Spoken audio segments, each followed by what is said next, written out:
Hello and welcome to the live stream of the Procter & Gamble CEO Challenge European Final, a competition where one's strategic thinking and ability to solve real business challenges is tested. My name is Max and I will be your P&G host for today. Having joined P&G as HR Associate Manager in 2018, this will be the third CEO Challenge event I will witness, but the first European Final. I work in P&G's recruiting team and am leading our recruiting efforts for all non-technical functions in Germany and Austria. So identifying and attracting top talented students to apply for our career opportunities is what I do for a living. And let me tell you, this competition is where you will find some of the very best. Joining me in the studio today is Elena from our P&G office in Moscow and Andre, a member of the organizing team of the competition. Guys, hi. Why don't you introduce yourselves? Hello everyone, my name is Elena and I work in Russia P&G office since 2012. Now I am a finance group manager. Throughout my career, I worked very closely with business, with sales department, with the category management, and even at the plant. Now I am more in the corporate finance world. A part of that, I'm leading P&G campus activities in one of the top universities in Russia and do the interviews to enter to P&G during the past 5 years. I am very excited to meet new bright minds, which we will do today. Yeah, and my name is Andre. I'm the member of the organizing team now, and we're watching all the presentations together with all of you.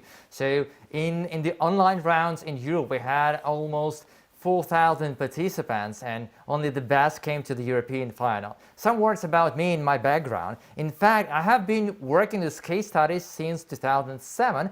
First, I was just a case solver. I even won one of the European case competitions in 2008. And then I started to do it like a living. Since then, me and my team organized more than 100 plus competitions. Somewhat more my background, I work in marketing and IT and in management consulting. So I'm very enthusiastic about hearing your solutions, your ideas today, and also commenting on them. Andre, to begin with, I have a question for you. Given your rich experience in participating and hosting different case competition, what do you think makes this event unique? First of all, my answer to your question, unfortunately, will be very obvious, but I think that's the most important thing. The main difference is that we're online, and because of the fact that we're online, it means that we can see all the solutions. Because usually on case studies and case competitions, they're the private ones, so you don't see anything, you just don't know anything. Now you can see all the solutions, now you can watch them live and also find some do's and don'ts for your next presentation and your next solution. And I personally love it because with that thing in mind, you can improve yourself in participating in case competitions and also be ready for a future career, because case competitions are very similar to what the job is. I agree with you. And it's more to it than just watching and learning along, Andre. As our viewers out there, you guys can participate in a lot of the activities that we're doing. So let's briefly talk about what is coming up today. In the next half an hour, we will tell you about the case competition and explain each of the stages it consists of. Then we will briefly describe the tasks that all the participants faced at this stage. Yeah, after that, you will have the opportunity to listen to the 7 best teams as they present the solutions live. We will watch them with you and comment on each team's solution. After that, there will be a panel discussion. One panel discussion with the previous finalists and another one with distinguished experts from P&G. And then there will be an award ceremony so that you could know the results. It will be roughly at 1400. But before we start listening to the solutions, Max, could you please tell our viewers more about P&G and P&G CEO Challenge? Why does P&G organize these events every year? Gladly. Tide, Ariel, Pampers, Gillette, Oral-B, Always, Pantene, Head & Shoulders. Many students are surprised how many names are behind the brand of Procter & Gamble. And I'm sure that you're using at least one of our products in your home. P&G was founded in 1837. Back then, we sold soap and candles. Today, over 180 years later, P&G developed into one of the largest FMCG companies, generating over $60 billion in sales and featuring a product portfolio of over $20 billion brands. Some of them you can see on screen right now. This means we are a force for growth, but we want to be more than that. At P&G, we all want to be a force for good and a force for growth. Next slide, please. We're making progress in all 5 areas of our citizenship platform. Ethics and corporate responsibility, for example. Everything we do starts with our purpose, values, and principles, from responsible sourcing to respecting labor rights. Each day, we're nurturing our culture of trust and integrity at P&G. Or community impact, giving back to the communities of where we live and work, is rooted in who we are as a company. We're using innovation to address the most basic of needs. For example, we're bringing 14 billion liters of clean drinking water to nearly 1 billion people around the world through our Children's Safe Drinking Water program. We've distributed toothbrushes, shampoos, diapers, and more to those impacted by hurricanes, earthquakes, floods, and fires. Or diversity and inclusion. With over 140 nationalities represented in P&G's workforce, diversity is a strength that helps us understand the people, their needs, and the challenges they face. This understanding allows us to deeply connect with the consumers we serve and to continually improve our products and services. We also use our voice in advertising and media to promote equality with films like The Talk, Love Over Bias, and The Words Matter. And we will continue to spark conversations that ignite that change. For gender equality, P&G wants to build a world that is free from bias, where all individuals have an equal voice and an equal representation. We leverage insights to uncover bias, leading to P&G brand campaigns like Always' Like a Girl and Olay's Face Anything, which can change mindsets and inspire action. We're creating an inclusive, gender-equal environment inside P&G while advocating for gender-equal workplaces worldwide. And of course, environmental sustainability. We want to enable responsible consumption so people can feel good about the P&G products they use every single day. We're committed to finding long-term solutions to tackle climate, water, and waste challenges. That's why we're looking at the entire ecosystem across our brands, our manufacturing sites, and our suppliers. Setting ambitious goals like 100% recyclable or reusable packaging and reducing greenhouse gases and water usage. Put together, this means P&G is a force for good and a force for growth. Another key point of our culture is the build from within philosophy. We promote from within our own ranks. This makes it crucial to identify, attract, and hire the brightest minds and leaders of tomorrow. Our CEO Challenge is one way of achieving this. Next slide, please. The CEO Challenge is a global competition that invites students from all across the globe to show their business skills by working on real P&G case studies. There are 3 competition rounds: local, regional, and global. In the local and regional round, the work focuses on our beauty and hair care business, where students can build a multifunctional business strategy. In the global round, the regional winners will compete in a first-class business simulator, where they will get to make decisions from the perspective of the CEO. The global round this year will be held in Mexico. The global winners will get to spend some time in Cincinnati, Ohio, home to the P&G global headquarters. During this time, the winners will participate in the Signal Conference, which brings together the world's leading digital executives, disruptive founders, peer companies, and other industry leaders. They will also get to spend some time with our CEO, David Taylor. Another outstanding feature of the CEO Challenge is the yearly change of focus brand and case studies and questions to be answered by teams. Whereas last year's challenge focused on shaving, this year we will focus on hair care brands. So why did we choose hair care? Some may say that it's a saturated market, or that shampoos can't be sexy, or that hair is not important because it's just hair. Well, my trusted hairdresser has been closed ever since Corona started, and just recently reopened under strict health policies. I, for one, can't wait to get my next haircut later this evening after the broadcast. And I know I'm not the only one in my family and circle of friends to look forward to their next haircut. So, how can it be not important if you're looking forward to something? P&G has conducted a study in cooperation with Yale University, and we found out that, in fact, hair care is incredibly important for us as people from a psychological perspective. So, of course, it is incredibly important to P&G. Today, we have a very challenging task for our participants who will work on this very important topic from a P&G perspective. They will start from the people, the consumers, and work their way back to a solution to our question from there, using the design thinking approach. Max, thanks a lot. And now we would like to tell you more about the tasks that participants of the European final have been working on. Andre, can you take us through? Yeah, sure. And in fact, with pleasure, because I really like what it is.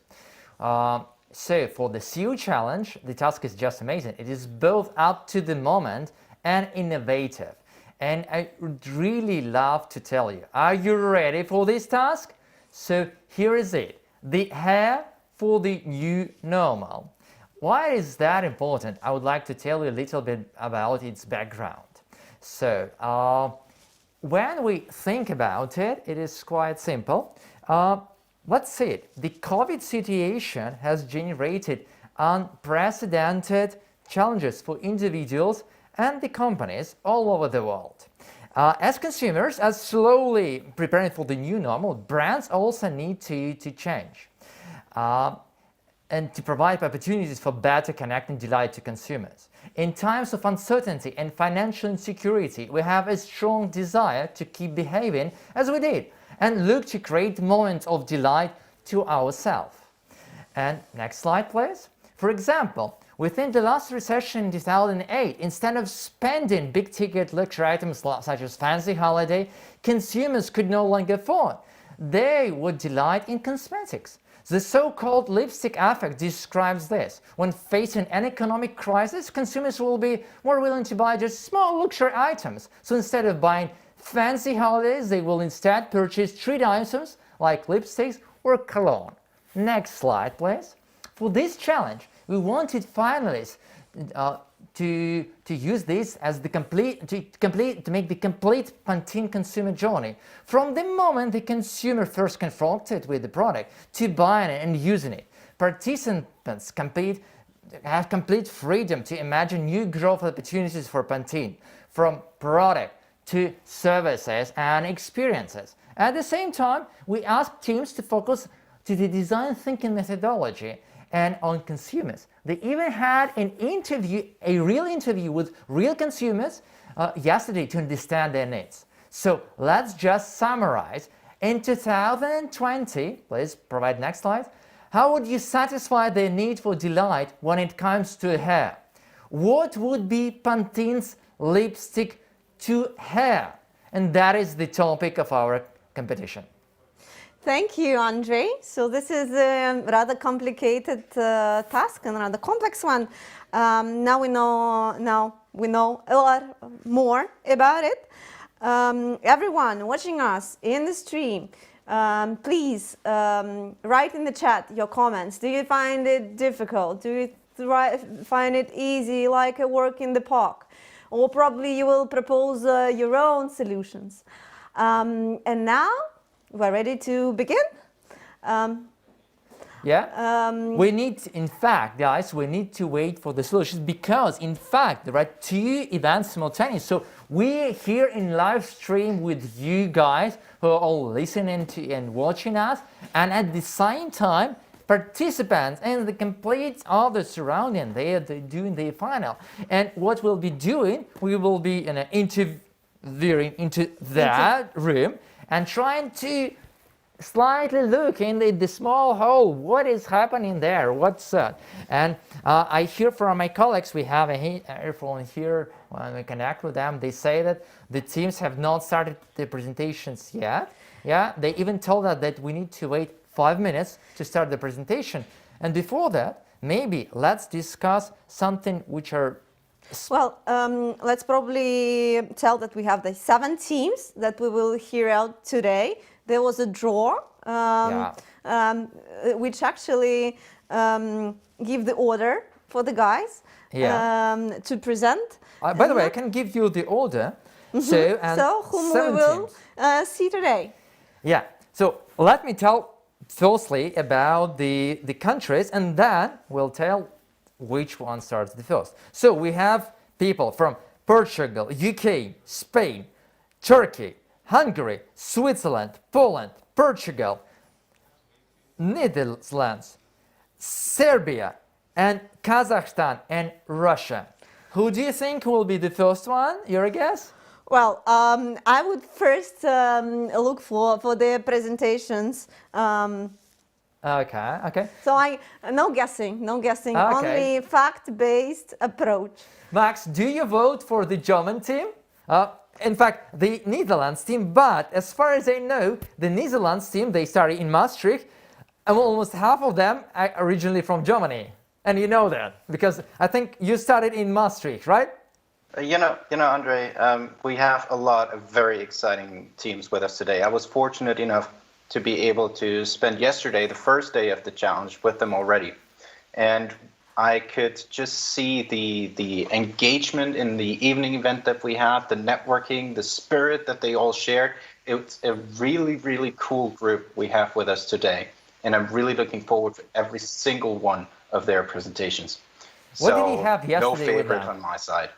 Can you give us a snip? What did you have yesterday? It is a very interesting year to have the CEO challenge. Because of coronavirus, we are doing everything virtually. So yesterday evening, we had a big virtual connect with all of our participants. And we invited them to join together and have dinner all together in a virtual setting. Very, very interesting. Everybody had something else ordered as food. We had a lot of people having sushi, and you could just see how some people ordered one thing, shared that, and then others were thinking, you know what, I would have liked to have that too. So did they show the food on the screen like this? This is the food, yeah? Oh yes, absolutely. So and it was a great conversation that came out of that, because being in a virtual setting, it's very, very different. Usually we do these challenges, these finals face to face. Now this is not possible. So there is a lot of barriers to overcome, right? Because you might not feel comfortable eating in front of a camera. I don't. I have never done it myself as well. Yeah.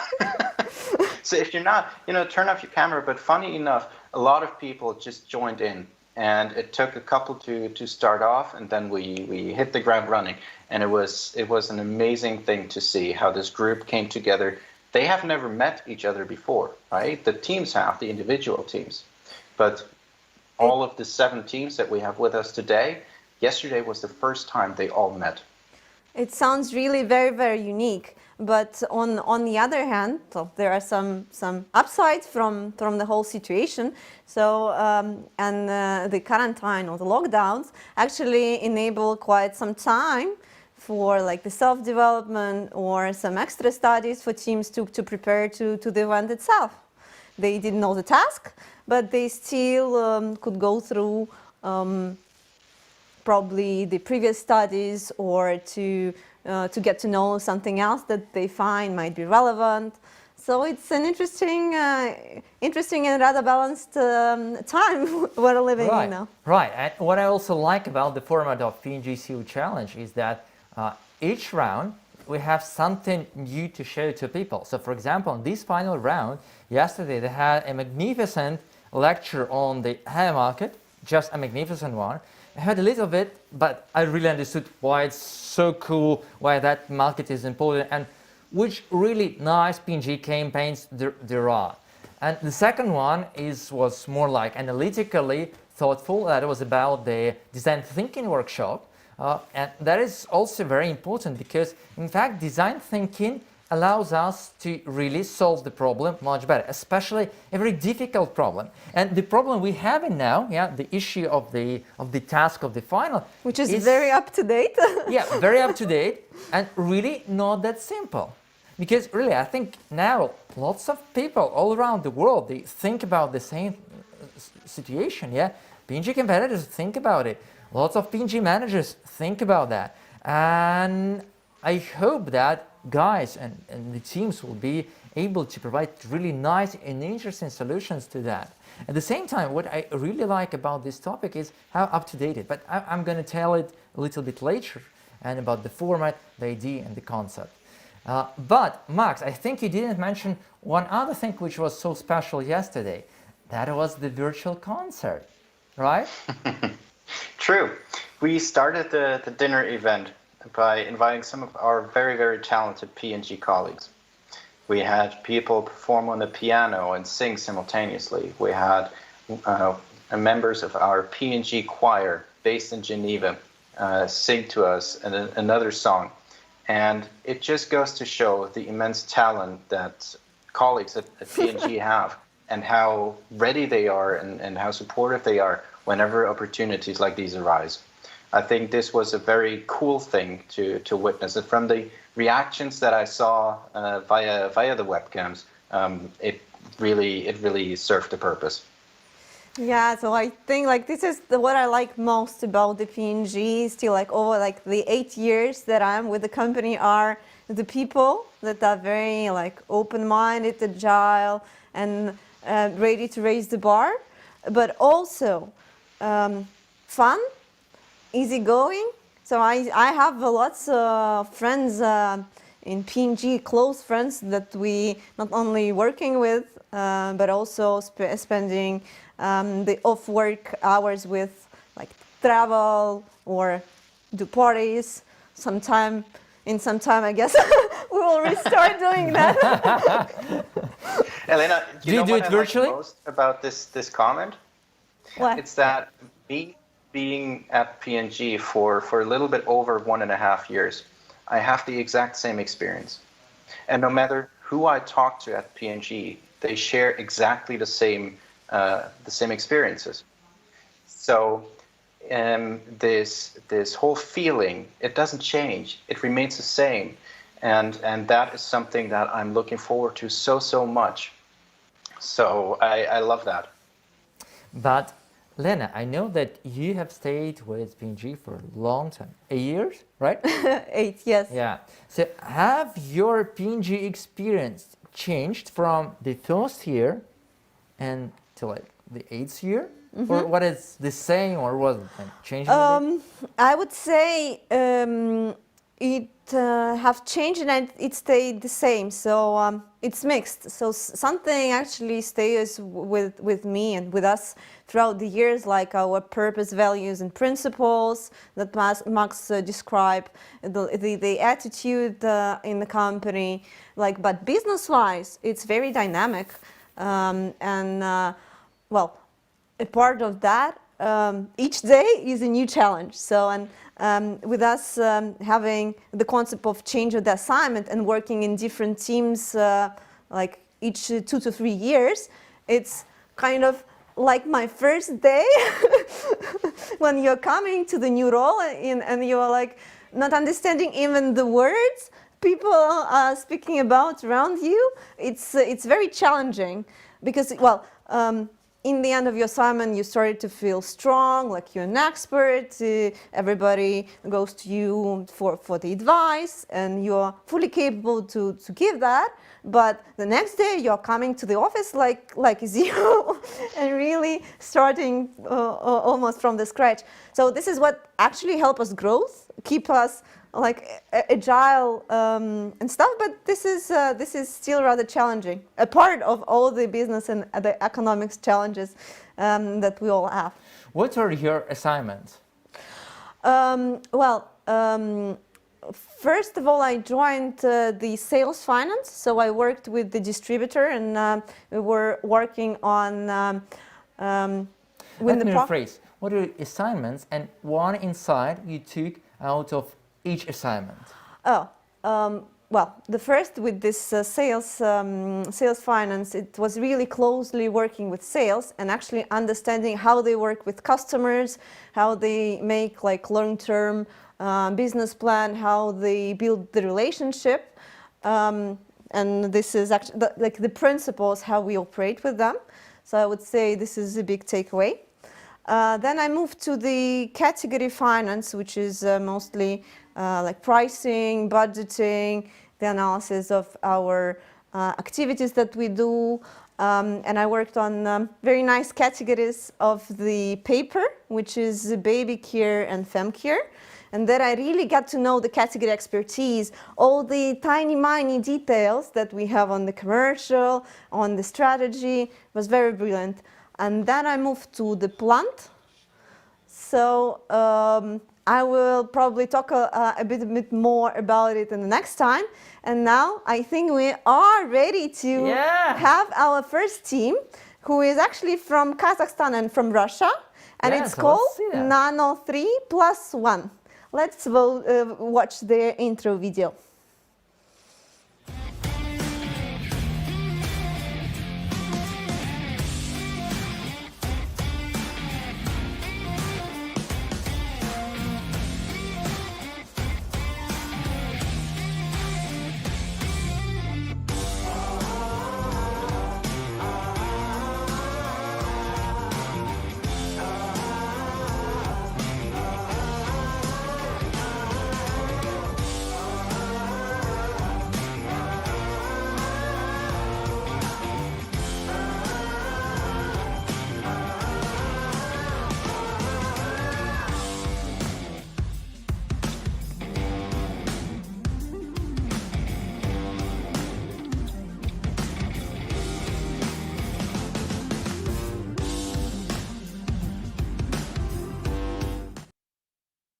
Hello everyone, we are Nano 3+1.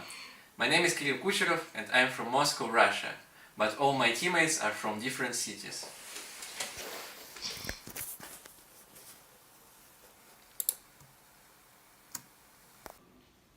Hi, I am Ilyas Kasimranov from Almaty, Kazakhstan.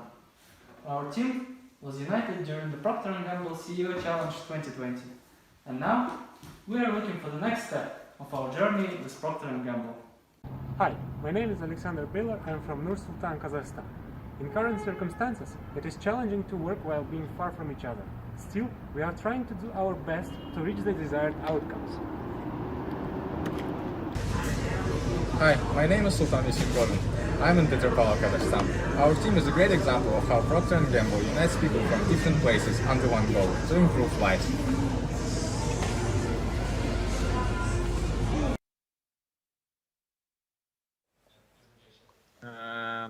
So hi everyone, we are Nano 3+1 and we are glad to present our solution.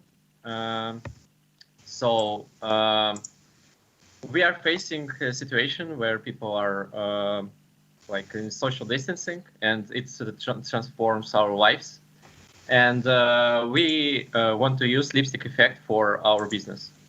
What are the current needs of the consumer? It's find how to fight boredom, for example, DIY trend, and how to keep being beautiful. From our interview with the users, we found out that Pantene currently lacks transparency of ingredients and more interesting bottle design.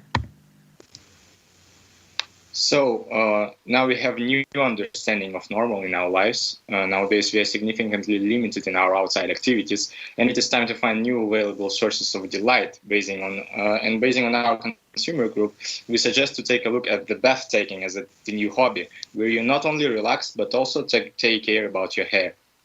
Next slide, please. We will satisfy the needs of the consumers by modifying the process of bath taking. We propose the station full of the Pantene's hair care products that consumer can enjoy in the bath. Shampoo, conditioner, masks, oil and creams. But that is not simply a bunch of products in the new package that you can refill. We offer a semi-DIY approach to our consumers. We suggest to decompose the shampoo and conditioner as the main hair care products into 3 parts. So for example, you have the main shampoo base, then you have the mixture that gives you the needed effect, and also the seasonal aroma that can tune to your mood. In this way, customers can get the whole Pantene product line at once and have a freedom to adapt to their current needs. They also get the clear understanding of what product contains. And in the next slide, you can get some understanding from our Minecraft prototype. Kirill.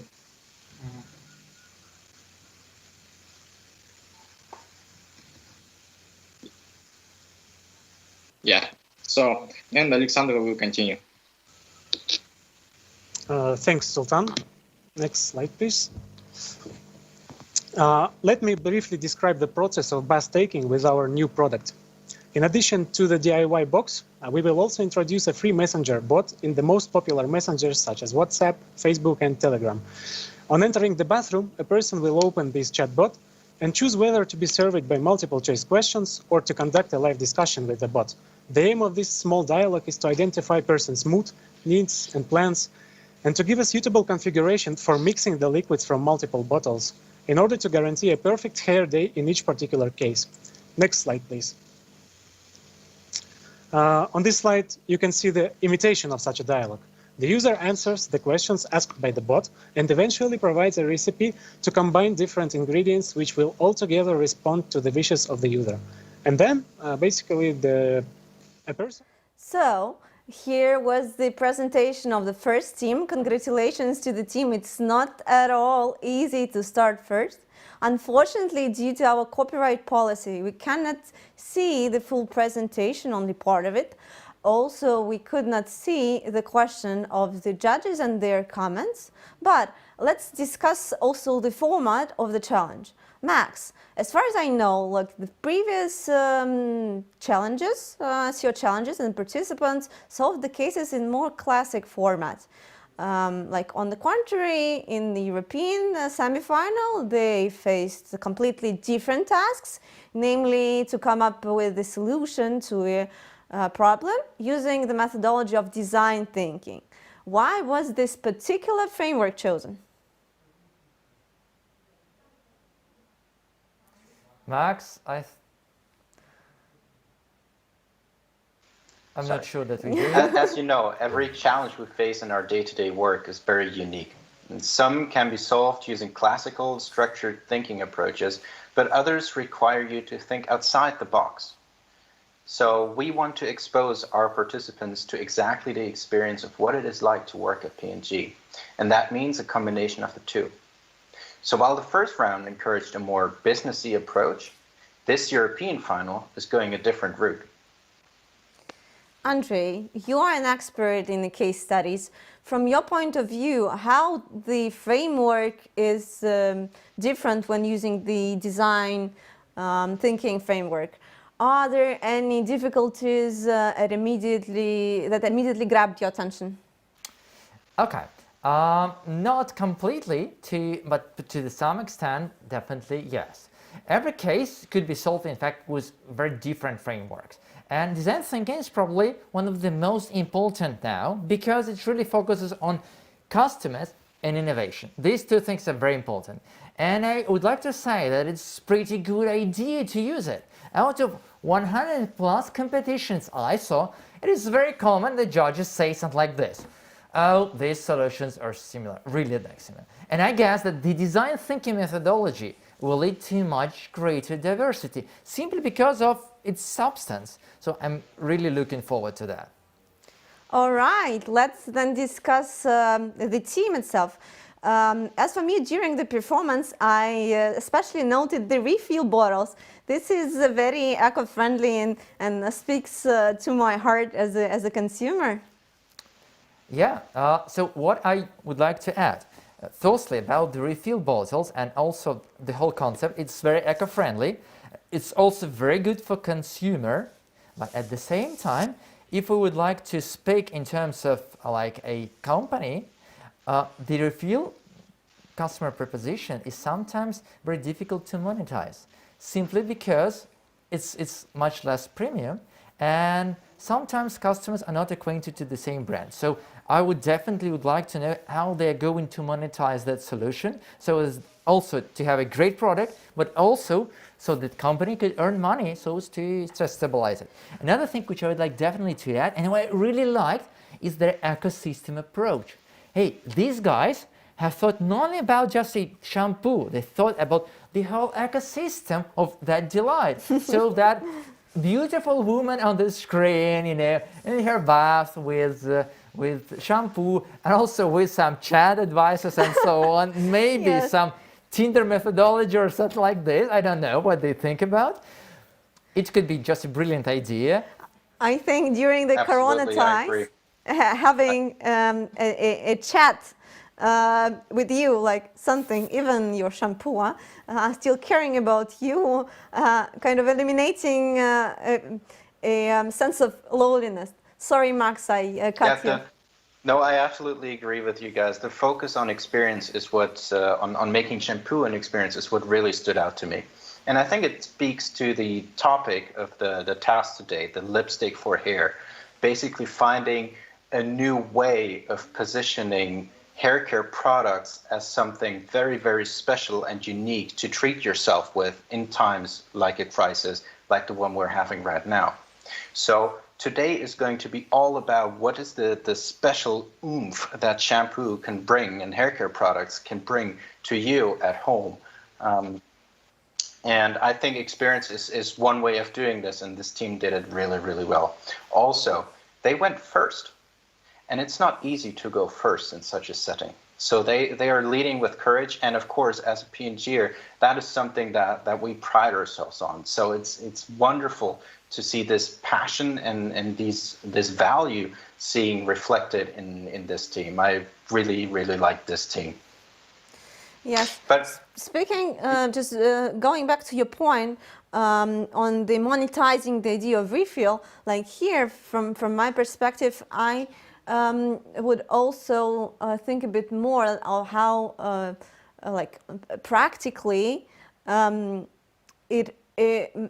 how it may be realized in real life, because it actually needs some extra supply chain to be created along with that. But probably the guys also thought about that. Yeah, maybe. We don't know the complete solution. Maybe they would propose something like, there are some clubs. For example, for socks, there is kind of club socks. So every month they deliver your socks. So at the same time, they can make kind of subscription for shampoo, and not for the shampoo. They offered not shampoo. They offered the experience, the subscription to that unique Pantene experience. So pay $10 a month. Let's see what the other team proposes. Probably you're too energetic to share your ideas, huh? Yeah, but we don't know yet, because all the presentations are going live, and that was the real live presentation. So we really haven't seen anything about other teams and their presentations. By the way, one topic I would like to raise, which is also very important, is how they made the promotion. But I think we'll discuss it a little bit later, because we need to go through that. So our dear viewers watching this stream, share what you liked and what you found controversial. Also, as you have your question, we'll try to answer them as soon as possible. But by the way, I need to know that my colleague Ivan will be today with you in the comment section. He'll be helping me with choosing best. So let's see the next presentation and the next video of the team who goes second. That is the team Mamma Mia. Hey, I'm Sophia. I grew up in London, but I studied in Spain, so I'm part of the Southern Europe team. An interesting fact is that our group first met at the regional finals in Madrid. I like to think that I'm an adaptable person. Oh, do you need this? Where is it? Where is it? Oh, I'm Matteo, I'm from Italy, and with my futuristic vision, I will take my group and P&G straight to the future, but... wait. Hello, my name is Luís Blanquet, and despite the French name, I'm actually from Portugal.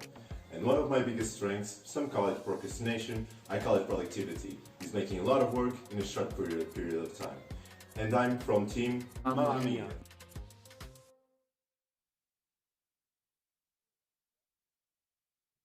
What a great logo. You can't actually be tired of that.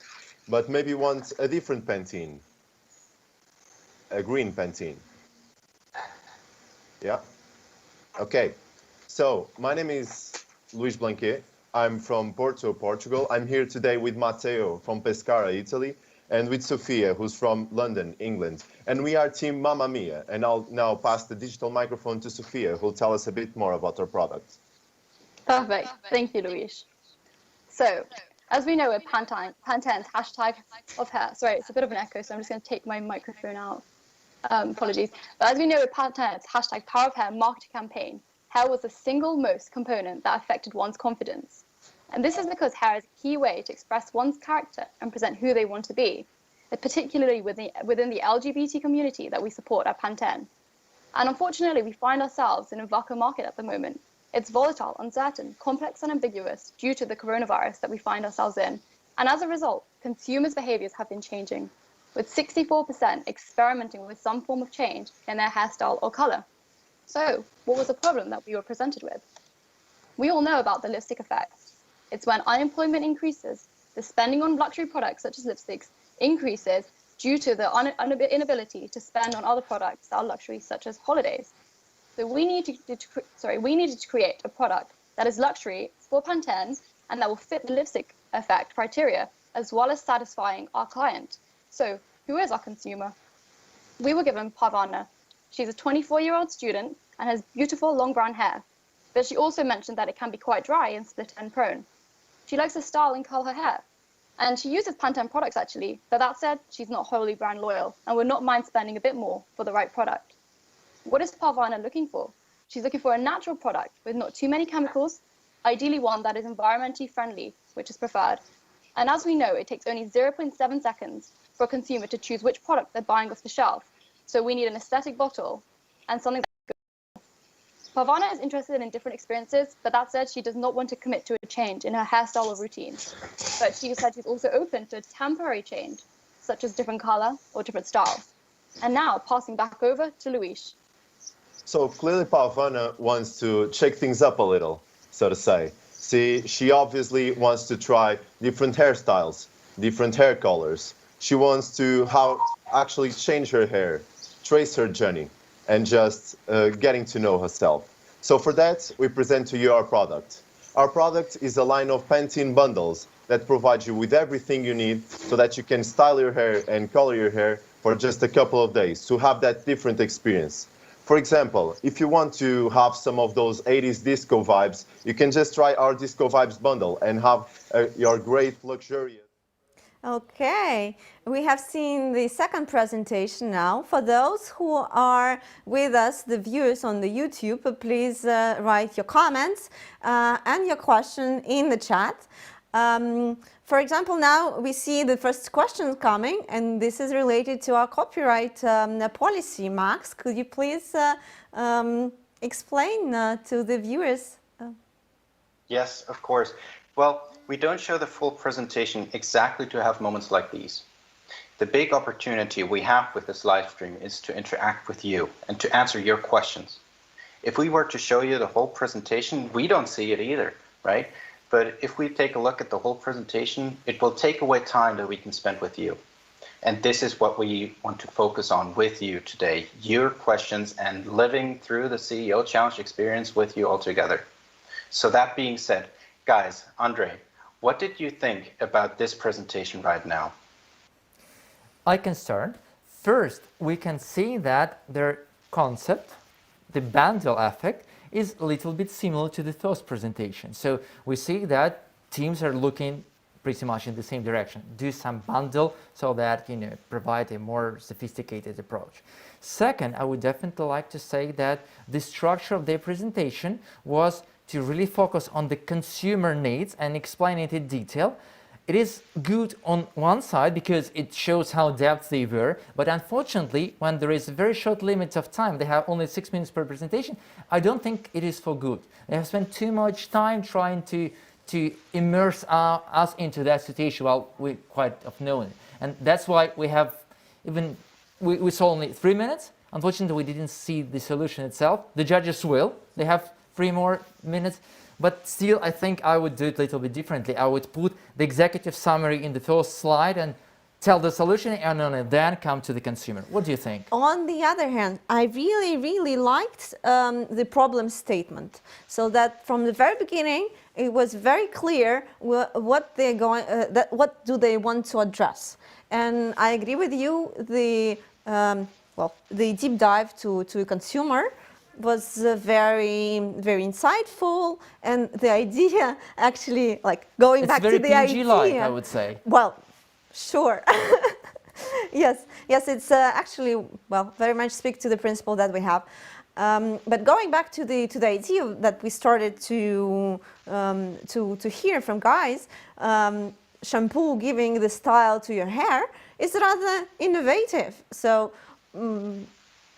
myself as a consumer, I would like to try something like that. So I can spend an hour of curling my hair, and then it stays for half an hour, and then it's gone. So probably I can try just washing my hair and have it for 15 minutes, and then having it for the same. Well, ROI is growing. Max, what do you think? Finance person talking about ROI. Well, actually what really stood out to me from this team was the very first thing they said. Because the very first thing they said was that basically they were challenging the Pantene logo. They had the courage to challenge something that has been already established.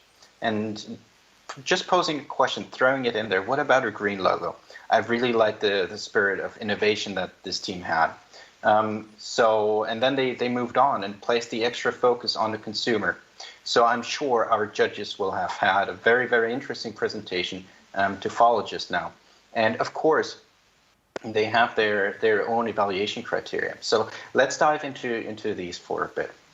Our aim at the CEO Challenge is to evaluate the team's presentations from several different perspectives.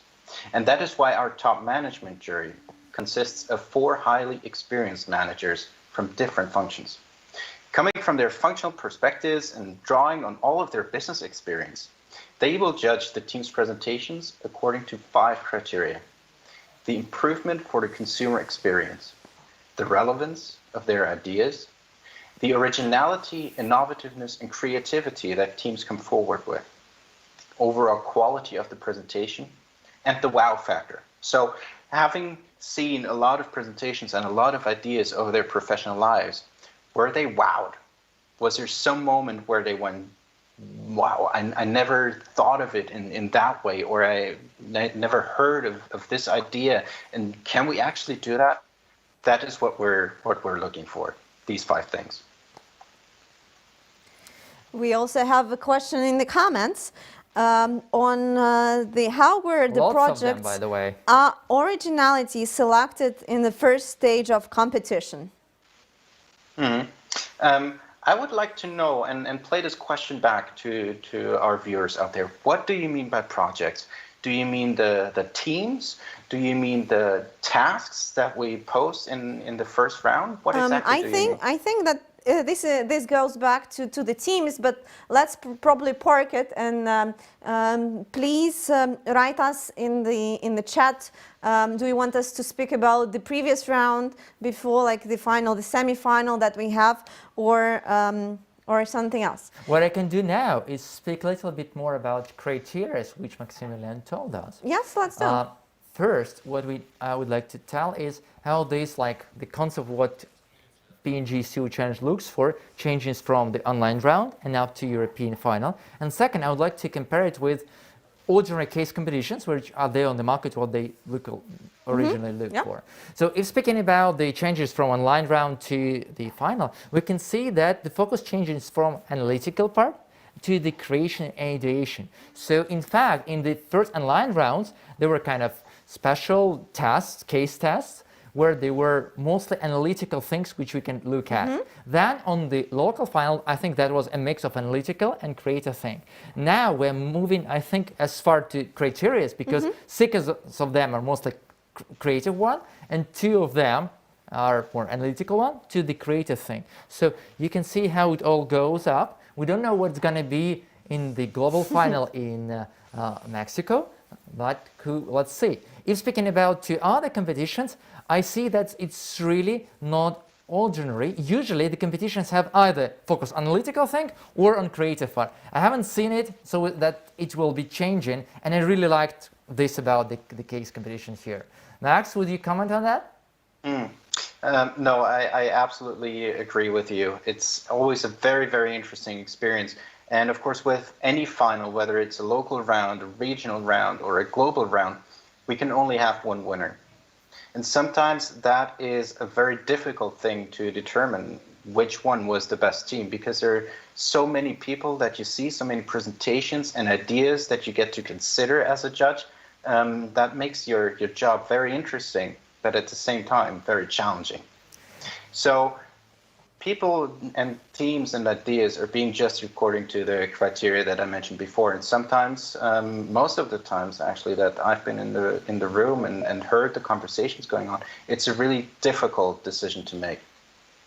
And by the way, what's also cool that the criteria are changing from round to round is that we really don't know who's going to win. If the criteria were the same, it is highly likely that the team which was on the top of the mountain in the beginning will be the winner.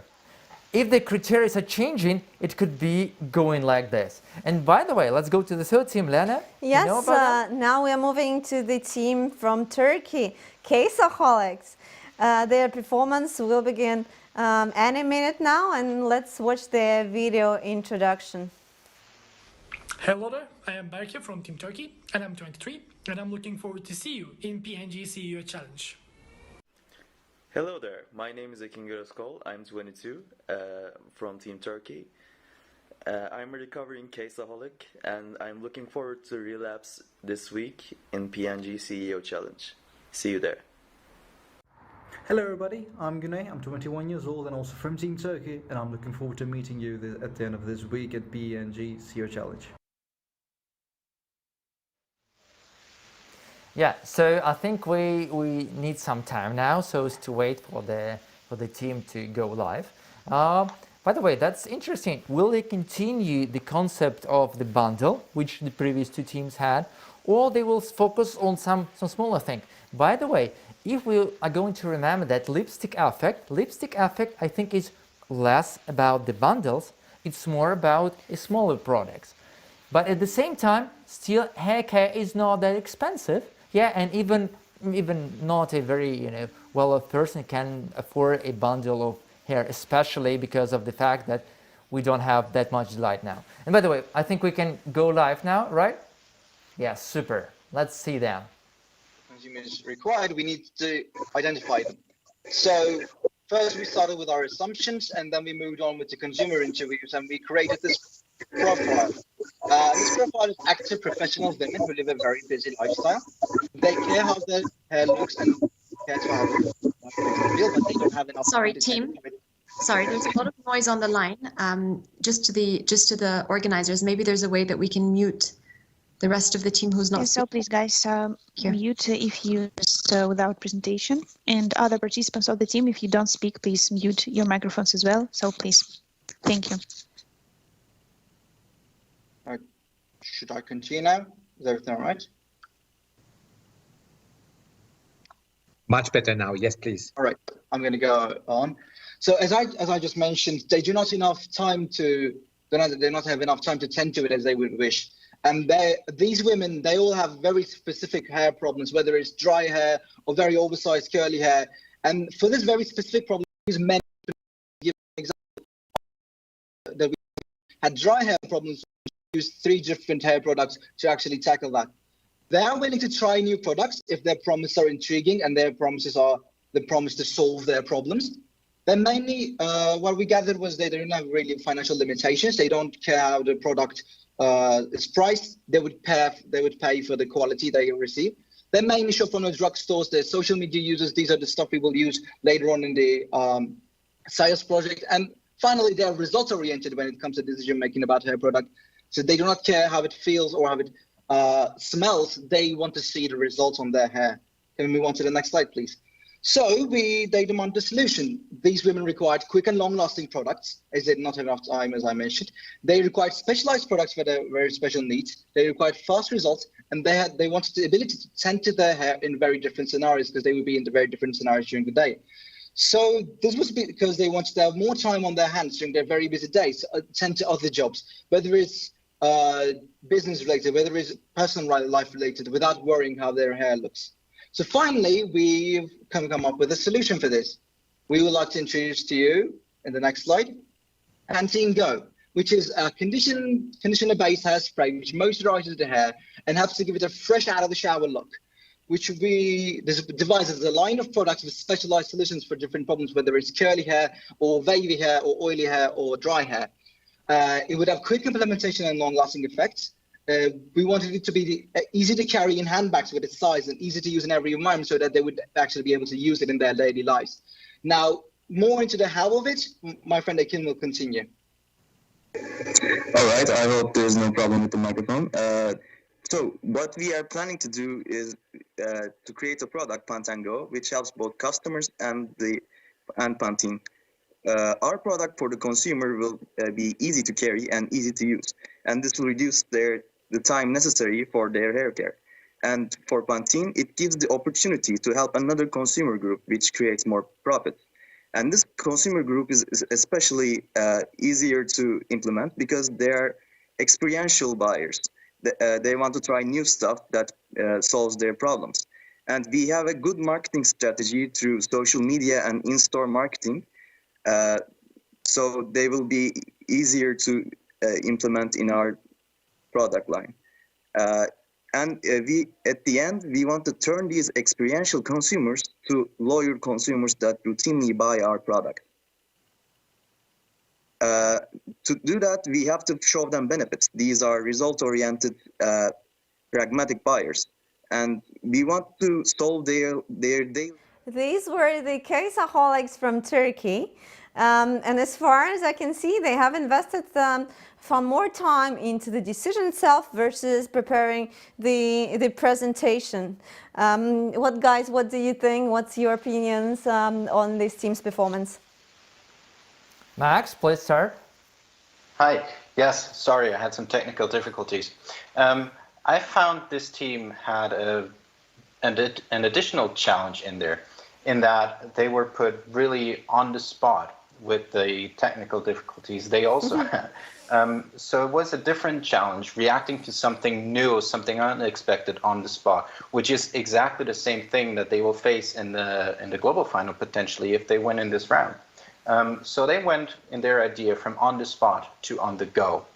And the main question I had after watching this bit of their presentation is Pantene on the go, how will it fare against something like dry shampoo, which is already out there? Yeah, I would like to add that. So I think that the idea which originates is that people are going to continue walking a lot like we used to do it before. Yeah, so it looks like they have a very positive prognosis regarding the current COVID situation. Yeah, it will be just several weeks, a month, and then we'll be freely walking down the streets with Pantene Go. So I think that is the first thing I would like to note. I would definitely like to get into details their current forecast. At the same time, I find this forecast quite optimistic, because if we are out to deliver a product now, in a large corporation, it will need months to get the formula done, to get the production done, and in fact, it will be launched only in 3, 4, even 5 or 6 months. So probably we'll be back on food, and probably would love to go on food because we've stayed at home for long. At the same time, I would like to point out the fact that they focused on conditioner. As far as I know, conditioners are a very difficult product to sell. Yeah, because you need to explain to a consumer why the benefit. The benefit. Why you need. So it's not that that easy as with shampoo, because you have a need to have a hair clean. Yeah, and especially, for example, women sometimes use it. Men almost never use it. For example, I never use the Or by mistake. Or by mistake, yeah. By the way, this is a great consumption. Yeah, especially with Matt, who can just Actually, I would like to challenge that because I have conditioner in my shower. Do you use it? Yes. You know, Max, I can see it from your hair. It's much better than mine. That's the effect of conditioner. That's the value proposition of conditioner. If you want to have a hair like Maximilian, use a Pantene conditioner. Yeah. So, yeah. At the same time, so these are, I think, two important things. And the third thing is, by the way, to the technical issues. And that's why one advice I can give to all this, to participants and case competitions, and also to people at work. Sometimes we want to use great technical solutions, and they just fail. For example, for lots of years, students tried to use not just PowerPoint presentations, but to make some design, some video, and even there was a program which, you know, was like drawing something like this. And it all usually failed in 30 to 50% of situations. Even just trying to tell students, guys, focus not on the visual representation, but focus on the ideas and just do it in PowerPoint so that you will have all that thing. Guys did it in PowerPoint, but unfortunately they didn't have time to check that technical audio things, and I'm sure that they had a difficult moment the first minute. Yeah, that's very true. By the way, right now we're opening up the audience voting, giving you the opportunity to choose the topic for discussion after the next team's performance. To take part, follow the instruction on the screen. They will appear right now. You will need to go to menti.com and type the numbers you see on the front, and you will have the options. So we have this free topic. If the first option gets the highest number of votes, we will talk about our P&G journey. Though perhaps you want to hear more about the case studies and why do we like them. If so, please vote the second. Third option is about the P&G CEO challenge itself and why we host it. So follow the link, vote. Voting will be open for the next 5 minutes. And of course, keep writing your question. We will definitely answer them, the best ones, during the next break. Yeah, guys, and I would like to once again tell how to do it. So go to menti.com, put the code 765210, and just push the button. And in a couple of minutes, we're going to see the results. So we see the results. You don't see them. Yeah, we'll just shut this presentation off. Yeah. Let's look back to the studio, please. Yeah. So I would like to ask, are we ready for the next presentation? Okay. So while we're waiting, so let's wait several minutes for the voting. I would ask to switch on some nice music so that we could listen to it.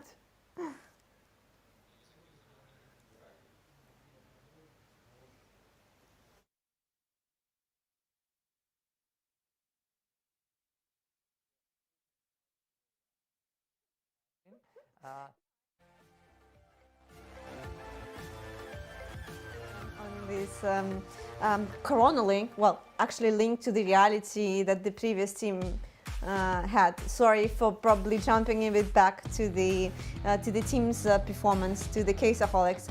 But this is very important to stay true, to understand not only the consumer but the market and the tendencies you are operating with. Like based on your experience seeing different case studies, how do you see these like areas such? Is it mostly well represented or more likely disregarded in the answers? A difficult question. In fact, I would ask you to a little bit rephrase it. I didn't understand it completely. Okay, let me say, how important you think that representing like the macro and the whole like market environment important for an let's probably park it. I will answer it just in 1 minute. I would say it's super important because every product, especially a large one, especially for a large corporation, should be macro focused, because if you're not focused on macro, you're likely to miss something. And a good example how you can input into your presentation is just use a simple 5 forces analysis with micro, macro, competitors, and so on. Park it. Let's discuss it after the next team performance. Juan from Hungary, Brandmasters. Hi everyone, this is Team Brandmasters from Hungary, the team of Sam's Club Budapest. Our diverse team has 3 people from 3 different backgrounds, so let's see who we are. Hi everybody, my name is Zsófi and I'm a management student with experience in consulting and case solving. I'm the coordinator of the team, which means that I make sure that time is spent wisely and we provide the most comprehensive solution possible. I spent my last semester in Chile and now I'm super excited to take on this challenge with Procter & Gamble. Hi everyone, my name is Patricia. I started my career as a food engineer, but turned to business after a 1-year brand internship in the FMCG industry. Currently I'm doing my master's in marketing and international management. I spent my last semester in China, and besides being the marketing brain of the team, as a competitive cheerleader, I'm also responsible for motivation. See you there! Hey, my name is Mátyás. I'm a finance student and a management consulting intern. I'm the number cruncher of the team. My role is to make sure that our solutions add financial value to the company. I spent the last semester in Lisbon in Portugal, and now I'm very happy to be back in an international environment, so good luck to everyone. Bye.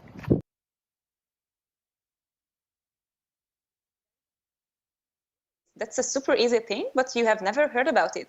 So now we are going to help our consumers understand why is it good for their hair, and let them choose, do I want to boost my hair growth? Is it going to be good for me? So we are not saying that for your hair that's the best, but we let you decide. So our consumers, they are going to have a new regular routine.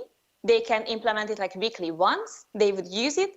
This product will give them confidence because they can ensure that after using this product, they are on the right track to the healthy hair and healthy lifestyle. Also, as we have learned, our consumer love buying products like beauty products in drugstores, and they feel that the drugstores offer more specialized and more unique products. So this is where we would position our product. And besides our product, it needs to be something more. You could ask why. It's just a mask. No, it's not a mask. That's a premium mask. And as I mentioned, there is a strawberry in the middle, but that's not just a strawberry. That's a QR code because, as I mentioned, our consumers want to learn more about what is going on. So Mátyás is going to tell you more about that QR code in the middle and about the solution. Thank you, Patti. So, of course, putting the active ingredient on the label is not educative enough for the customer. But by scanning the QR code, she immediately is directed to the Take Control platform by Pantene, where with a single click, she can sign up and immediately reach lots and lots of insights on that active ingredient and also on many more. These insights include, for example, videos by dermatologists and hair care experts, and also further hints and tips to enhance the effect of the given ingredient. For example, shampoos, masks, and conditioners are very essential for hair care, but so as nutrition. Nutrition facts connected to the given ingredient to enhance the impact is also listed on the platform. There are some further tips, such as, for example, aromatherapy that can be fitted into the dull weekly schedule of the customer to lead to a higher amount of good hair days. And speaking of good hair days, there are also videos on the platform that highlight the importance of good hair days and their impact of actually achieving a higher quality of life and leading to a better, healthier, and more balanced life as well. And how are we going to actually reach Anna? We know that in the FMCG sector, traditional ways of marketing are still very widespread, but in the case of Anna, we would prefer to use social media. So we have just passed the midway point of the team performances.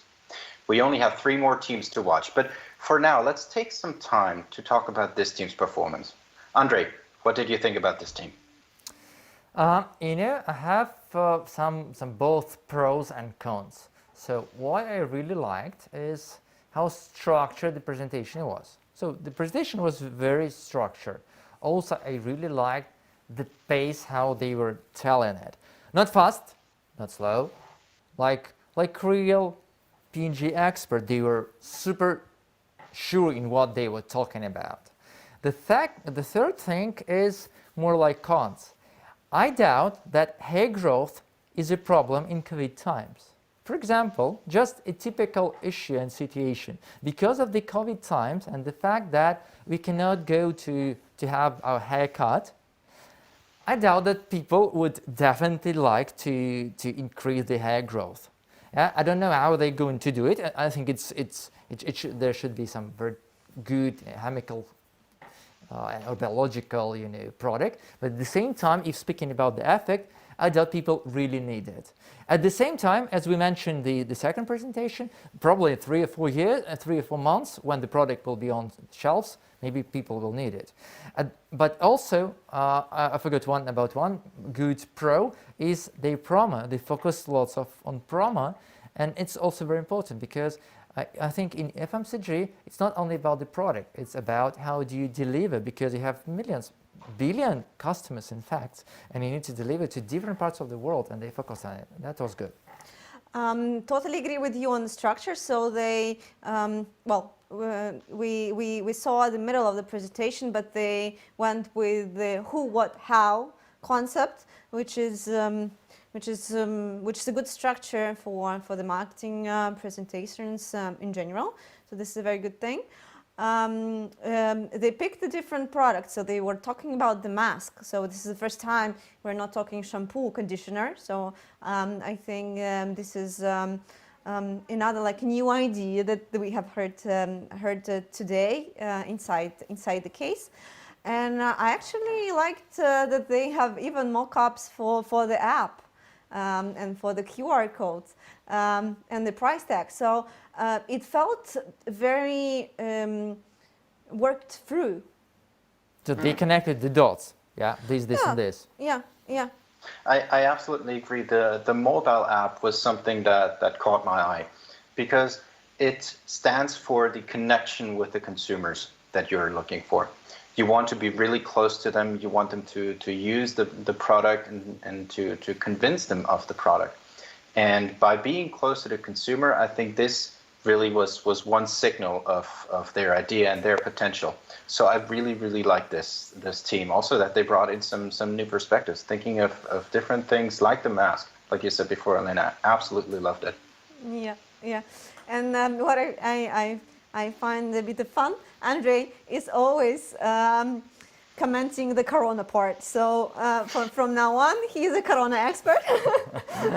Okay. I will put my mask a little bit further, something like this. But I think now it's time to find out the topic that the viewers have voted for and discuss it. So the topic number 1 have actually won, and it was our P&G journey. Well, as far as I have started mine, let me probably briefly finish. So I said I did like the sales finance, then I moved to the categories, and after that I actually moved to the plant. So I changed my location and I went to work in the largest household plant in Europe now, and there we were very much focused on the cost saving and having the maximum value of everything we do and how we do. It was an amazing experience. And after that, I went back to Moscow, where is like my home location.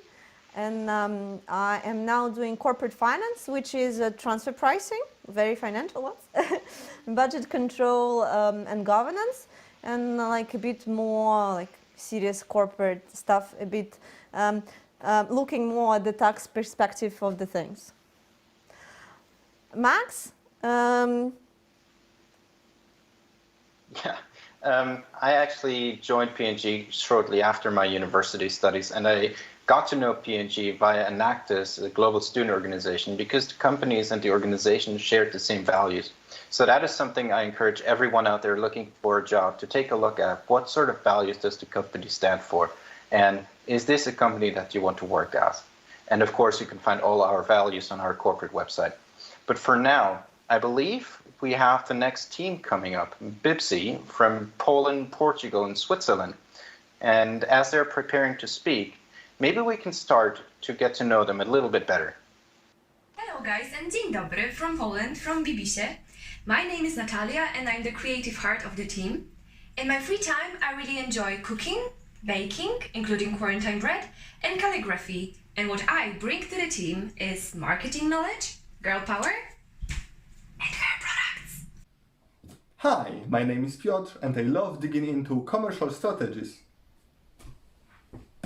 In my spare time, I go for a run, solve some crosswords, or simply plan whatever is to be planned. I'm the analytical superhero of BBC team. Hi, my name is Wojtek and I'm the captain and the strategic mind of that merry band. In my spare time, I enjoy cycling, running and climbing. That is why I'm the one who is always setting up the pace. Together, we are not just a bunch of individuals that are creating value. We are the synergy. Synergy that transforms into one word. BBC. Yeah, we're talking Thanks a lot to the team at BBC. Now, while we're waiting for them to get ready to hold their presentation, the one thing that really stands out to me is that a lot of these students that participate at the CEO Challenge, actually all of them, really fit to the profile of P&G. So if you're looking for your next internship or a career opportunity, check out pgcareers.com. Yeah, by the way, I would like to share my experience when I got to know P&G. In fact, that was 2008 when I was doing my second case competition. We were organizing it, and P&G was one of the main partners. And I remember that time, there is a huge plant of P&G near Moscow, in the city of Novomoskovsk. And we had a case which was connected with the product which was produced there. And as part of that journey, we traveled there. In fact, the distance from Moscow and Novoskovsk is not that small. Russia is big, so I had to travel 3 or 4 hours. 2-3 hours, right? Yes. Yeah, I still remember we had a 2-story bus, like in the UK. Yeah, and lots of 50 or 60 participants and me were traveling that bus, discussing the case study. Then we came to the plant, we see it all, we had a lecture on the expertise and so on. Then we're moving back, discussing all that thing and trying what to do in terms of the case. That was a magnificent experience, one of the best I had. Yeah, by the way, we're ready for the next great experience, the presentation of the team. Please go it live. Then I present to you the team, Wojtek, Piotr and Natalia, myself from Poland, who deliver to you the Pro-You strategy, the core of our solution. We wanted to keep our eyes on the brand and its values and find ways of bringing the brand closer to the consumer. We wanted to remind ourselves and our clients that COVID-19 did change a lot, but it didn't change one thing. The best person you can be is yourself. And self-esteem is what counts, now maybe more than ever. And we want women, regardless of their age or life situation, to be the best versions of themselves. And Natalia, normal. Natalia, excuse me. It could be that because you're holding the mic very close to your mouth, it's creating a background noise. Maybe you hold it. Yes, perfect. Thank you. Sorry. So we want women, regardless of the life situation, to be the best versions of themselves and rock the new normal with nothing but good hair days. So we are pro-you. We are telling the girl that we are pro-you because she is a pro, and we want to be proud together. Now handing over to Piotr.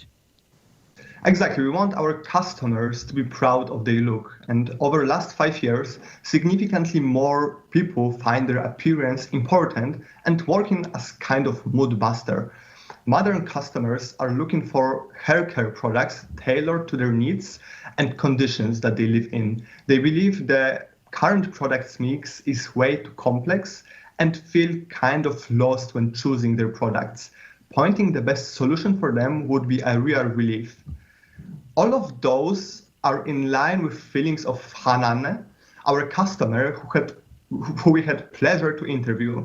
She is like millions of women in Europe. They are young, beauty, and dynamic, always on their smartphones, being main communication channel for them.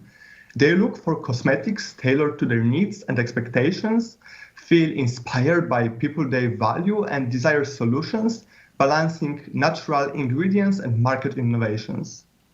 They tend to share some common characteristics, which are being unattached to single brand, meaning that they switch products and want it to fulfill their needs. They look for community-based choices. They are losing trust to social media influencers as they claim they are paid for advertisement. They value dialogue over marketing communication, want to know opinion of others and inform friends about their feelings. What is more, they want to save time and they prefer to spend it with their relatives or small children and share sustainability values. Therefore, they don't want to throw away full bottle of shampoo because it doesn't fit their needs. And we want to solve those challenges and develop a new digital approach to move all the important factors into the virtual world. Therefore, we would like to offer two main solutions: new service and opportunity for new products. Service will be orbiting around something that is pro-you, Glow Up. App or the website will enable the consumer with 6 main functionalities: community and recommendation features enabling consumers to discuss their daily routines, feeling, and product lines. Showroom feature enabling consumers to show off their good hair days, present their beloved products, and ask for tips other uses. Submissions will be approved by administrator and must contain at least one Pantene product. Contest allowing users to present their own. Wow, this was another really interesting team. And much like the first team, they had the courage to again challenge something that was established, the Pro V, Pantene Pro V, changing it to Pantene Pro U, to really place a focus on the consumer again. Really cool thing. What I also really liked was the statistics approach, the data-driven approach in their presentation to start with it. Because at P&G, we have a very data-driven culture, and it's always a really good option and approach to underline your ideas and your presentation with some data and hard facts to back it up. So, guys in the studio, what did you think about this team? Pantene Pro U, I liked it a lot. It's very catchy. Why haven't we thought about this before? I would even say it's not catchy, it's sticky. So it just sticks and you can never forget about it. On the contrary, let me speak probably about more the opportunity. On the opportunity side, the slides itself, to my opinion, were a bit too much of the info on the one. So at some point I found myself really reading through the slide and not listening to the team. So I would probably try more like balancing the visual contact and the live delivery of things. What do you think, Andre? Yeah, I would add several things. First of all, I would continue with the thing about slides. So I think the slides were like very strategic consulting slides. It is good, and at the same time, because of our current situation, it's unfortunately bad. So what strategic consulting is good is when you have lots of time to read through and understand. Now I have only 6 minutes for presentation and 6 minutes for judges to understand. I think for this presentation we need 10, 15 or 20. In fact, when I was participating in the case competition in 2008, I had the same problem. We made a huge research, great slides with lots of information. We failed completely because we couldn't tell anything. That's what guys struggle. Another thing which I would like to pay attention, and that I think is a good thing, is that they didn't focus on the product. Why I think it could be a good thing? Because to make a new product available to lots of people, it will take lots of time. 3, 4, 6, 7, 9, 10 months at least. Yeah, but a slight change in positioning can be done very smoothly. 1 month with digital technology, very easy. And that could be a very cost-effective solution. Third thing, I would definitely comment on the service they would like to do, a kind of technology. Although we all like technology, we should get to know that technology is a very crowded marketplace. So there are lots of competitors there, and competitors which focus on IT services and websites. And I think it will be very difficult to compete with some of them, especially because of the fact that usually with technology, you either have a very, the service which no one can provide, or you have that kind of toothpaste effect with technology. What does it mean? Toothpaste effect with technology or website or service, it means that if you use the product, the service twice a day, like your toothpaste and toothpaste, it's gonna work. You're gonna continue using it. I doubt that people are going to have that toothpaste effect with the exact situation. They're not going to visit that service as often. They're going to use it like once in a month, and it will cost Procter & Gamble a lot of money to once again invite them to the service so that they continue and not just download it but actually use it, what I think the team needs. And I would definitely like to know about that ethic, how they're going to implement it. No traditional Corona commands?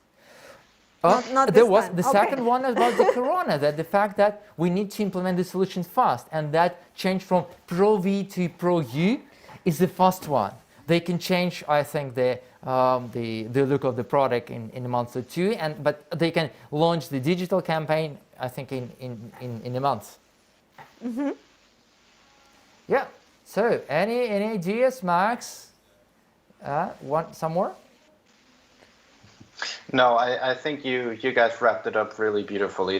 This was a very interesting presentation, and I'm really looking forward to the next ones that we will see. Yeah. By the way,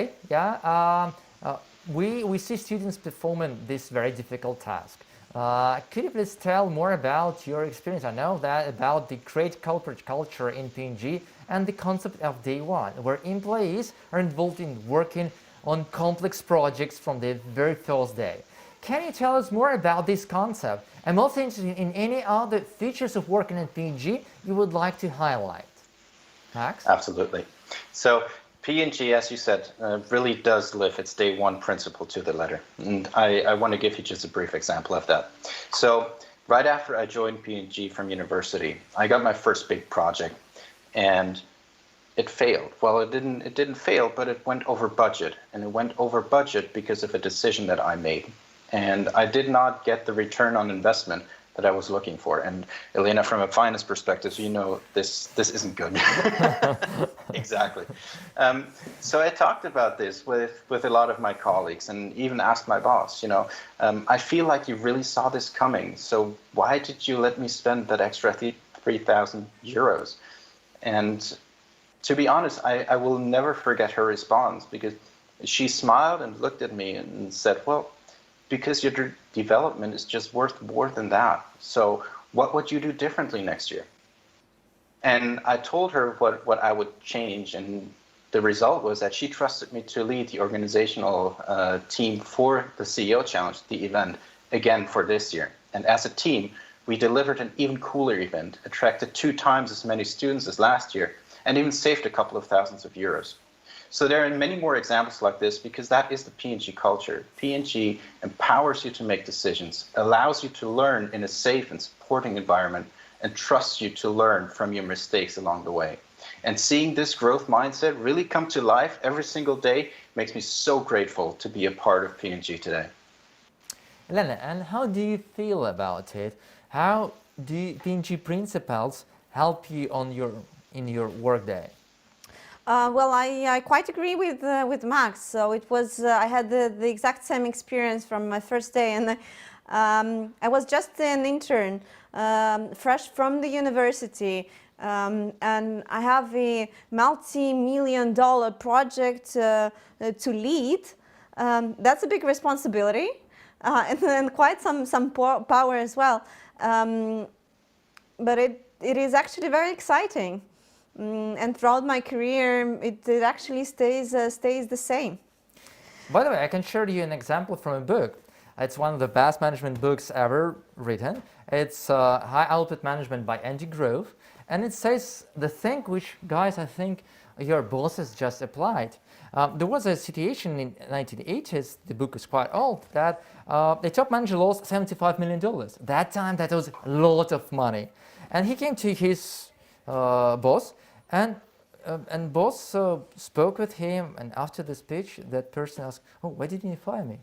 And the boss replied quite simply, "I spent $75 million on your education. What should I fire you now? You're $75 million worth more." So that's it. And that's a very good principle. And that's so good that P&G provides this opportunity. But by the way, thank you for your answers. And for those watching on stream, here's a gentle reminder that you can also ask questions and we will answer some of them in the break. Yeah. This was also one of the questions from the comments, so we're doing the best to answer all of that. But as far as I know, like the next team, team 6, is from Maastricht. The Maastricht team is from Netherlands. They will soon present themselves. Let's probably watch the intro video before. We're 3 German students who study at the School of Business and Economics at Maastricht University. We love the beautiful historic city of Maastricht and value the international atmosphere and student community of Maastricht. Hi everyone, my name is Jody. I'm 20 years old from Ratingen, Germany. In my free time I love to go out for a run or travel across Europe. Hi, I'm Leo, 22 years old from Berlin, and in my free time I like to do magic, graphic design and kickboxing.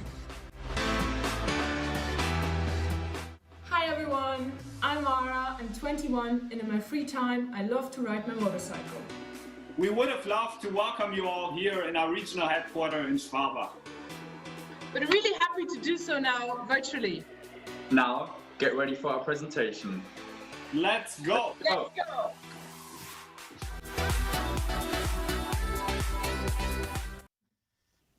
But this shouldn't keep us from having great hair days.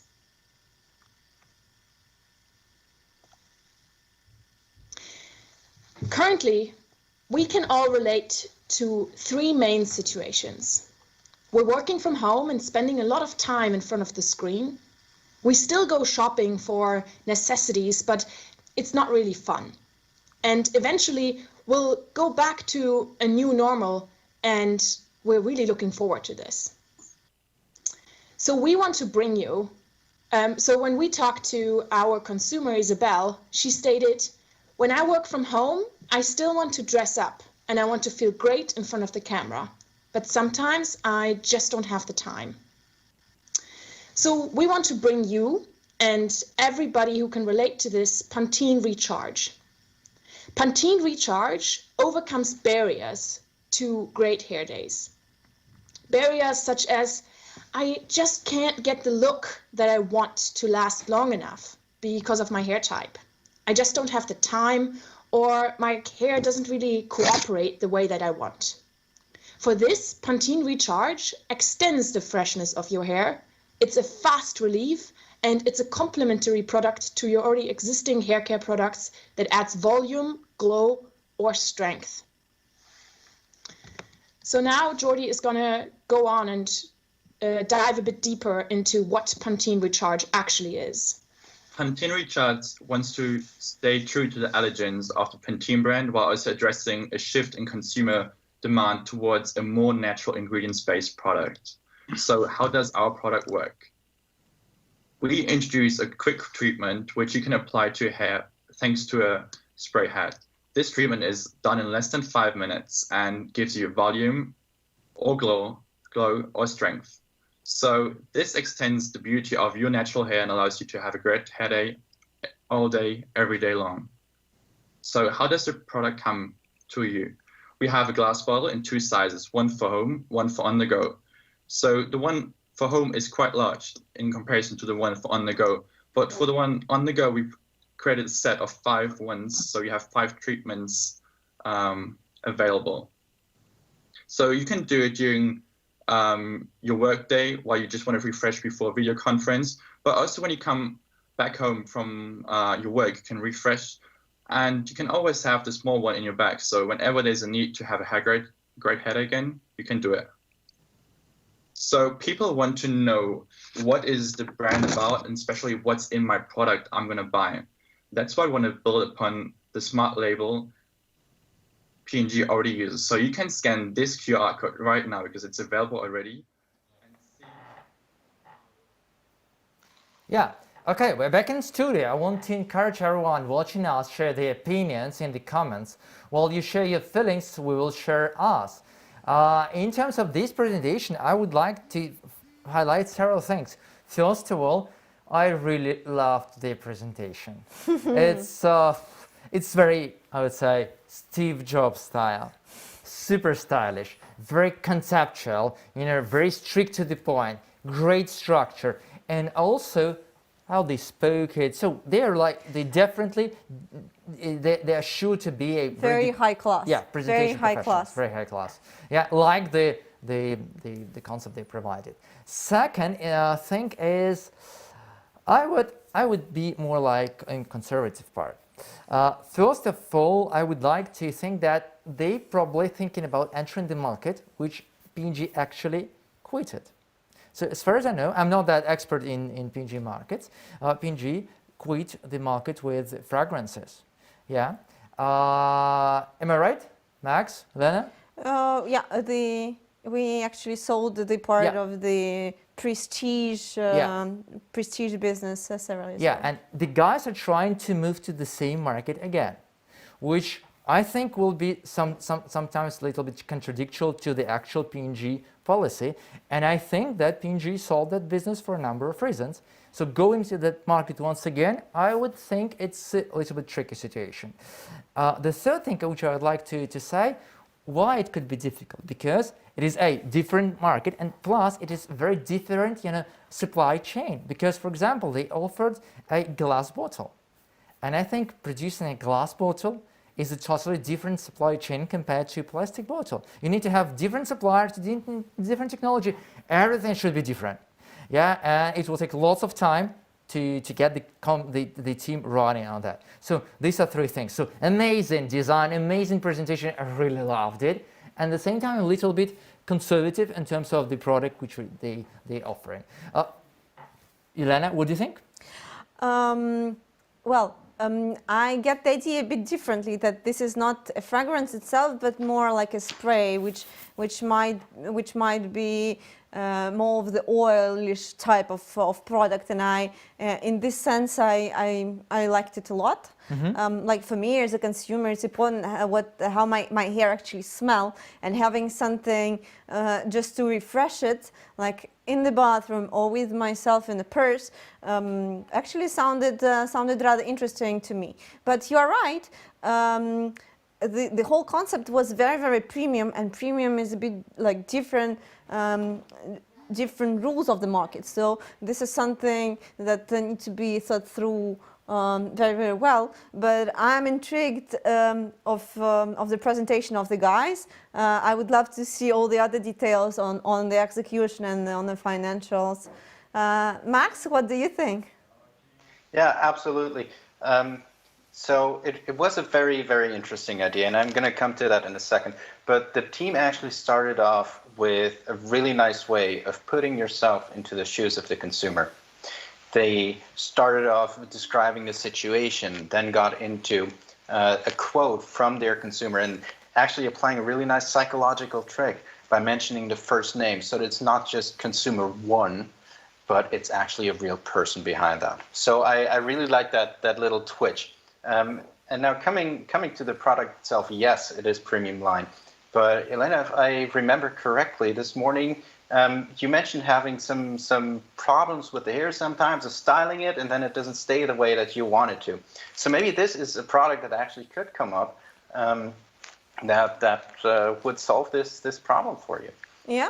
And regarding the premium line, don't forget that a lot of P&G products are already in the premium line. I'm thinking of Oral-B toothbrushes, such as the Genius X, or recently we joined the Loop platform, which delivers products in a more sustainable way in a premium packaging.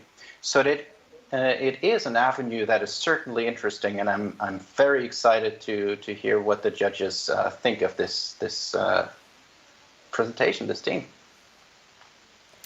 And well, I still want to mention it one more time, probably to stress it, that the amount of time the team was given to prepare the performance was 24 hours, right? Less than 24 hours. And to do such a beautiful and even Porsche presentation with that tough timings, it takes a lot of skills and time. So I can just applaud to the guys. Absolutely. By the way, I think we need to do some voting. We have one more voting more. So I would like to ask our team to show the voting again on screen. So we use the same service, so menti.com. So please use it. Put the code 723368 and we are gonna vote once again. I'm gonna vote as well. We see the results now. I'm gonna vote for the topic 5, by the way. You spent probably too much time with us already. Yeah. By the way, while the voting is still on, maybe you have time for one more quick question. So which real challenges have you been able to successfully solve in your jobs using the design thinking approach, which we're using now in the case competition? Max? Well, in HR, we deal with a lot of Excel tables and a lot of reports. And sometimes there are 10 reports that you need to integrate and filter for in some way. And all of a sudden, this exercise to get to the solution that you need and that you're looking for, it's not a simple merge them all together and filter them. So working through that is a really tedious task. I came up with an idea of using Power BI as a dashboard to integrate all these reports, to automate the whole process of merging them together, of filtering, of automatically uploading, updating the data even, so that it can be used by anybody. And this idea really took off. It served the pain point of the consumers, namely anybody who needs that input, to get it when they want it in the form that they need it to be, and being up to date. So now it's spreading across Europe, and it is a big success. Of course, now there comes the next challenge of, telling people about Power BI and how to use it properly.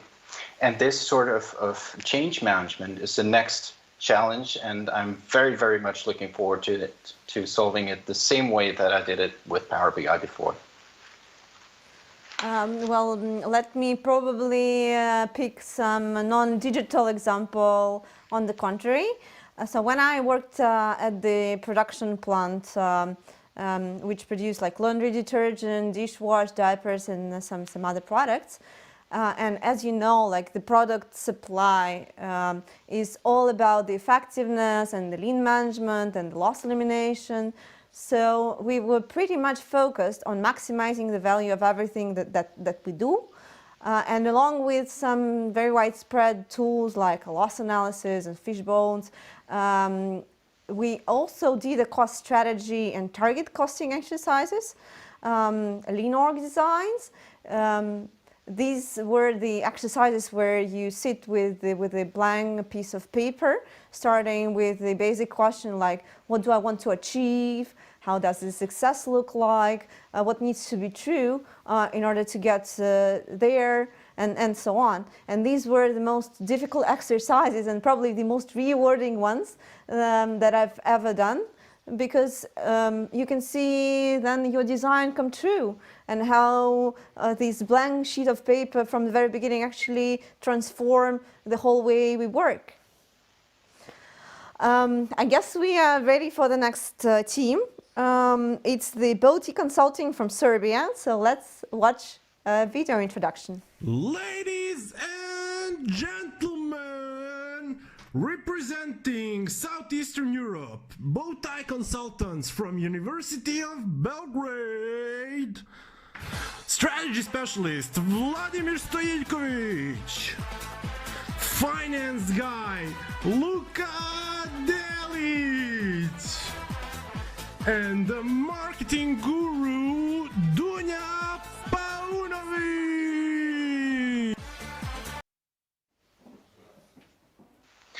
Oh yeah, looks like we have some time to fill in before the actual presentation starts. By the way, did you like the video?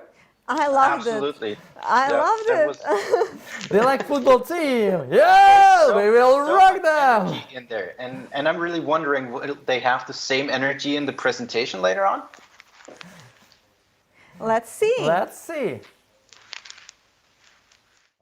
In these unprecedented times. And it is now more than ever important to acknowledge that we need to take a step back and give ourselves some time that we truly deserve. Ladies and gentlemen, respected members of the jury, my name is Vladimir, and along with Dunja and Luka, we hope to really share our vision for Pantene with you.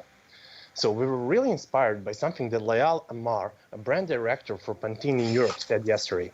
She said that Pantene's mission is to give more great hair days to everyone, which really made us wonder, why are great hair days important?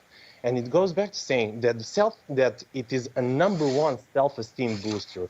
It indirectly improves your overall health as well as your overall levels of happiness. And that made us wonder, why is then only 1 in 10 women satisfied with their hair? And we saw that it goes back to their sleeping habits, a lack of a proper daily hair care routine, as well as their busy and stressful daily lifestyle. And by combining this with our research, we saw that a great hair day does not begin when you wake up. It, in fact, begins overnight. So let's see that for the perspective of our consumer. So, in developing our solution, we have started from the consumer. Her name is Dana. She's 29 years old. She's a full-time mother and a sales assistant. In order to identify the true moment of delight, we took a look at Dana's regular workday. In the morning, she wakes up and quickly does her makeup and quickly does her hair. She does this in order to feel more confident, to be prepared for the busy day to come. Now, because of COVID-19, Dana is forced to work from home. This impacts her in 2 ways. Dana can't socialize with her colleagues. She can't engage in casual conversation. And also, Dana's workload is larger than normal. All this contributes to the fact that Dana's working days are much more stressful during these times. After Dana finishes her work, she has some time for her family and friends. And even though Dana enjoys spending time with her family, raising a 3-year-old daughter can still be stressful. And Dana's social activities with her friends are heavily restricted because of COVID-19. So even after work, Dana still can't fully relax. So we have identified that Dana's true moment of delight comes after she puts her daughter to sleep. Then she has some time for herself to do her relaxed routine, put the face mask. And this time of day we have identified as a big opportunity for Pantene to make Dana's every day a great hair day. I pass it on to Vlada. And with that being said, I'm extremely delighted to introduce you to our solution, Beauty Sleep, an overnight hair care product line by Pantene, consisting of a pre-wash product in a scalp cleansing oil, which is really going to prepare Dana's hair for washing, as well as post-wash products in a cooling mask, serving to ease the tension of her stressful day, as well as an overnight serum, which serves to give her hair that feeling of looking shinier and smelling really good the entire next day. And by combining this with her overall satisfaction with using Pantene Pro-V shampoo, we can create a fully complete nighttime hair care routine for her. Well, let's comment the last team's solution again.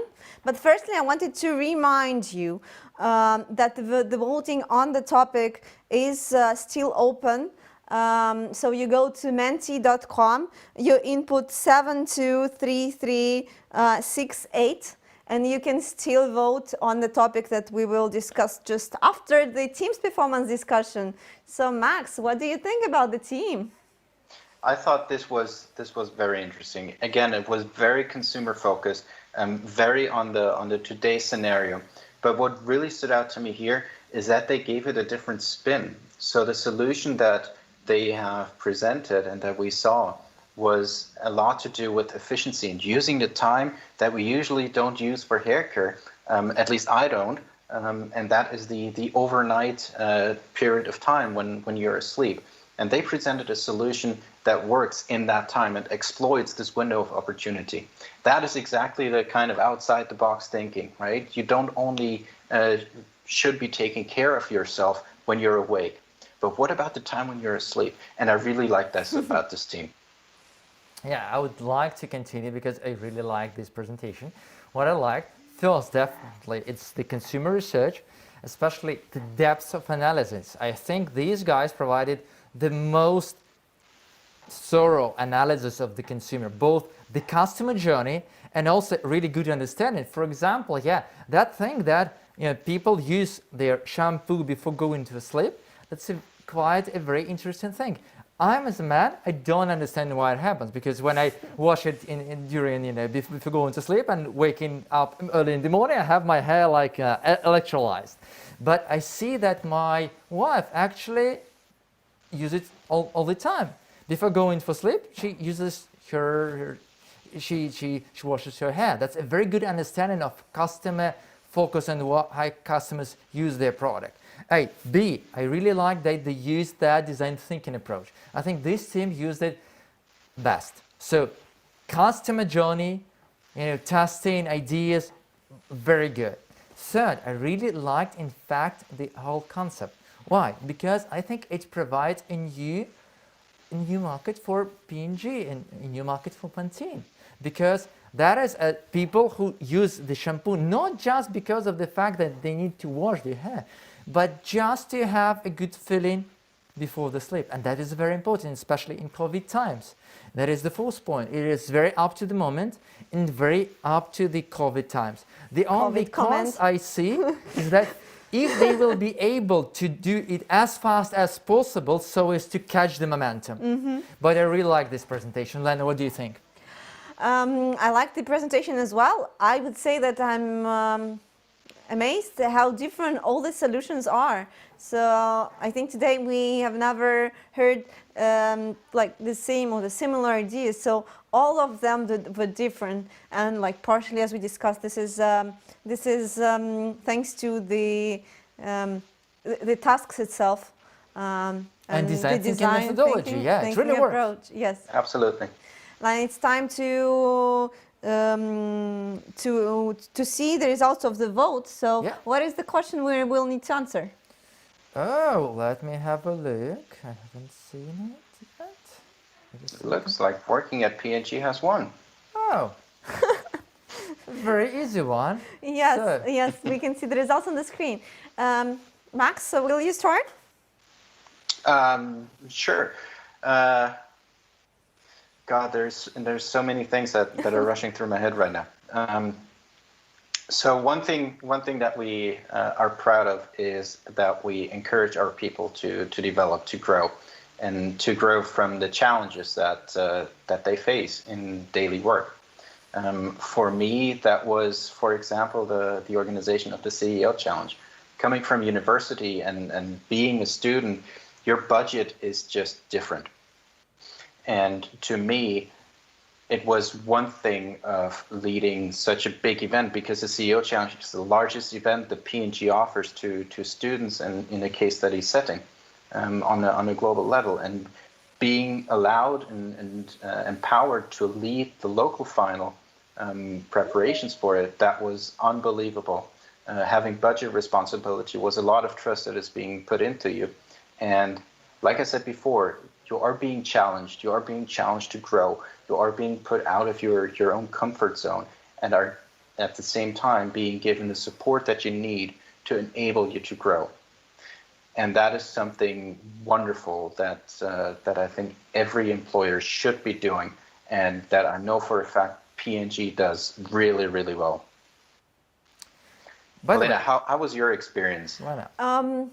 So, well, as you said, it's all the same all around the world. Like from my side, just to sum it up, so I would say that 70% of the growth of the learning come through the work. Then we have also a number of trainings that we attend both on the soft skills and on the hard skills that are more tailored to each and every department and functional expertises. And the other, and this actually goes to like 20%, and the other 10 goes to interacting with people, with the mentorship and coaching. So it actually comes from the managers who actually spend quite some time with people and developing them. Yes, also we're all working in most of the time in a multifunctional team with the colleagues from the other departments and around the world. I think that is a very specific thing about P&G, that usually your teams are really multinational all around the world. Yeah, because have a look, now we have here people from all over the Europe. Yeah. And Elena, I absolutely agree with what you said. The support that you get, even, I mean, we have the 70-20-10 model, like you said, but this 10% is already massive, right? To the extent that whenever I have a question, I know that I can go out and ask just anybody. And if I tell them, look, I really need your help on this, I know that they will be right there to support me. And I know this is the same thing across the whole organization and any team you're in. And that really stands out to me, the approachability of the people, and knowing that whoever you talk to, they're still just people, right? And they're all here to help you. And it's incredibly powerful when you are in a situation that is really challenging. It's incredibly powerful to experience it, that when you have a problem and you have a question and you are facing a seemingly insurmountable task, how when you ask for help, everybody comes together, pulls on the same string, and things that seemed impossible all of a sudden work out. And I was fortunate enough to witness that firsthand a couple of times, and I've been only with P&G for 1.5 years. It was one of the best decisions of my life to join this company, really. Okay, guys, thanks for the interesting comments and for the answers to the questions. So now a bit about what is coming up next, because we see all the presentation. And while the judges are making their decision, a little later, we're going to talk with the participants from the last year's competition. And after that, we will be a panel discussion while Max, along with other P&G experts, will talk about a career in P&G, about the atmosphere in the company more, and answer your question. Feel free to post the topics that interest you in the chat. But I think it will come a little bit later, so we'll start with it in about 5 to 10 minutes. Before that, I would suggest us to go to the comments and answer some questions which were raised in YouTube, in Facebook, and vk.com. Yeah, so let's have a look on which questions do we have. Very technical and easy one. How many teams will attend the global final, Max? Well, one team per regional round. So it will be a group of about 20 people, I believe, who will come together in Mexico City and take part in the global final of the CEO Challenge. It's something we're very, very much looking forward to. With P&G CEO involved, right? Yes, with David Taylor being being a part of the first prize. Yes. Okay. Will he be in a jury? Well, I guess we'll find out. Another question. Most teams haven't shared any data, just these guys from Poland. How do you think why that happened? In fact, I can answer that question. It's very obvious because first, students have, the participants had only 24 hours, and it's very difficult to get the data. Second, as we mentioned before, the final is not exactly a case competition. It's more like a design thinking workshop. So what stands it from the case competition? Case competition usually have a case. So it means that you have and this 20, one has 30, a task, yeah. has a goal. And a lot of data you can use. Here they had only what you had here. Just a couple of paragraphs, that's it. And they need to speak with customer and do it in 24 hours. In fact, they had 2 conversations with customers trying to understand what they need. Yeah, that is the thing about the design thinking journey. That's why they use it. And third, I would say that it is one of the specifics of the finals when you have very low amount of time to get prepared and also to present your solution. Because of that fact, you cannot go really deep into your analysis. Otherwise, it will be just the analysis presentation, the research one, and people don't usually like listening to research one presentations. They like listening to storyline approach, the mission, the vision, and I think students have done it very smoothly. And fourth thing, I already mentioned it, is that during the whole ecosystem of P&G CEO Challenge, we have the rounds which are focused on analytical tasks, and that are usually the preliminary and online ones. And the ones which are more focused not only on analytics, but also on mission, vision, concept, and understanding of the customer. And that's how it all happened, and that's how we see that all 7 teams have done it pretty good. Thanks a lot for your comment. As you seen lots of presentations, it's well very comprehensive. And even like for me, it's very insightful. So thanks a lot for that. From my side, what I want to add just a few things. First, we haven't seen all the presentation from the beginning till the end. So they might be the teams who actually also shared the data as well. And the second one, yes, I think the design thinking approach here sometimes starts with the vision. So there are different approaches to that, and the amount of data that the team has not decided to put into the solution was up to them. And let's see which approach will win. Yeah. So another question.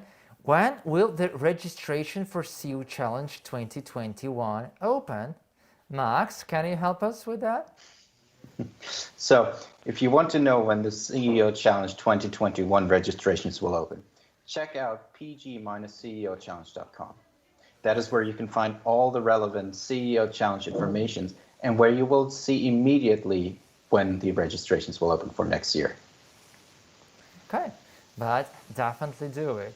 Especially due to the fact that all these competitions, what it really usually gives us, it gives you the scent of the company, the understanding of the culture and the idea, without any drawbacks of that, because you have no responsibility participating in case competition. You just have fun. You just get lots of ideas. It's all well. Some sleepless nights, some research. That's it. But this no risk at all. An experience. Yeah. This is a great experience to challenge yourself, to solve something new, to do something new, to meet some new people all around the world, probably to fly to Mexico. Yeah, and plus hopefully. I think the whole competition could be like an educational system for you. Why? Because in the first round you have that analytical task. Then what you have a regional round with some ideas, with some concepts. Then you have the European final where you focus design thinking and so on. Then there is a global one, and every time there is some educational insights. Every time there is a feedback from judges. So in fact, the whole competition can grab you and you'd educate you within the whole year. So that is what I really like about that long, period of the CEO Challenge, because it really urges you to develop the whole year abroad. So you're also a caseaholic. Yeah, I think, in my point of view, I would say that so to get the best experience of case competitions and to be really ready to your future work, you should spend at least 5 to 10 case competitions. What usually happens? You participate in the first case competition and you fail. You fail completely. You do everything wrong. Yep. You try something you fail. Yeah. It's usually you don't the even learning curve. Yes. Yeah. You don't even usually send the solution because you just argue with your team all the time and it's all broken. Yeah. Then goes some good experience from second to fifth, and it's growing. Then at the 6 or 10, you probably would go to the final, and then it all ends. Yeah. Let's now learn from the judges about the competition we are watching right now. No, the previous participants. Oh, yeah. Sorry. Yeah, from the previous participants, and they are live with Max and Steed in home office. So, colleagues, let's go.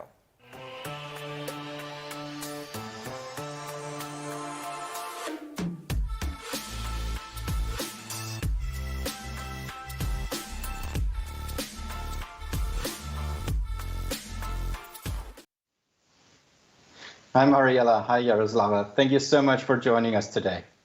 How are you guys doing? Hi. I'm doing great. Actually, it's heavy snowing behind my window, so I'm very glad that I'm home now. I'm also doing fine. For me in Frankfurt, it's sunny, so no snow, luckily. Yeah, I can look outside the window. I don't see any clouds. Yeah. Well, thanks a lot for joining us today. You have successfully completed and competed at the CEO Challenge previously, and your journey didn't only take you there, but all the way to P&G. So, to begin with, can you quickly tell us what your current job is? Okay, I will start. My current job is IT Systems Manager in Moscow. I started this job at April, and actually I'm responsible for IT in finance. Now we're having some heavy IT projects, so I'm doing IT in these projects for finance.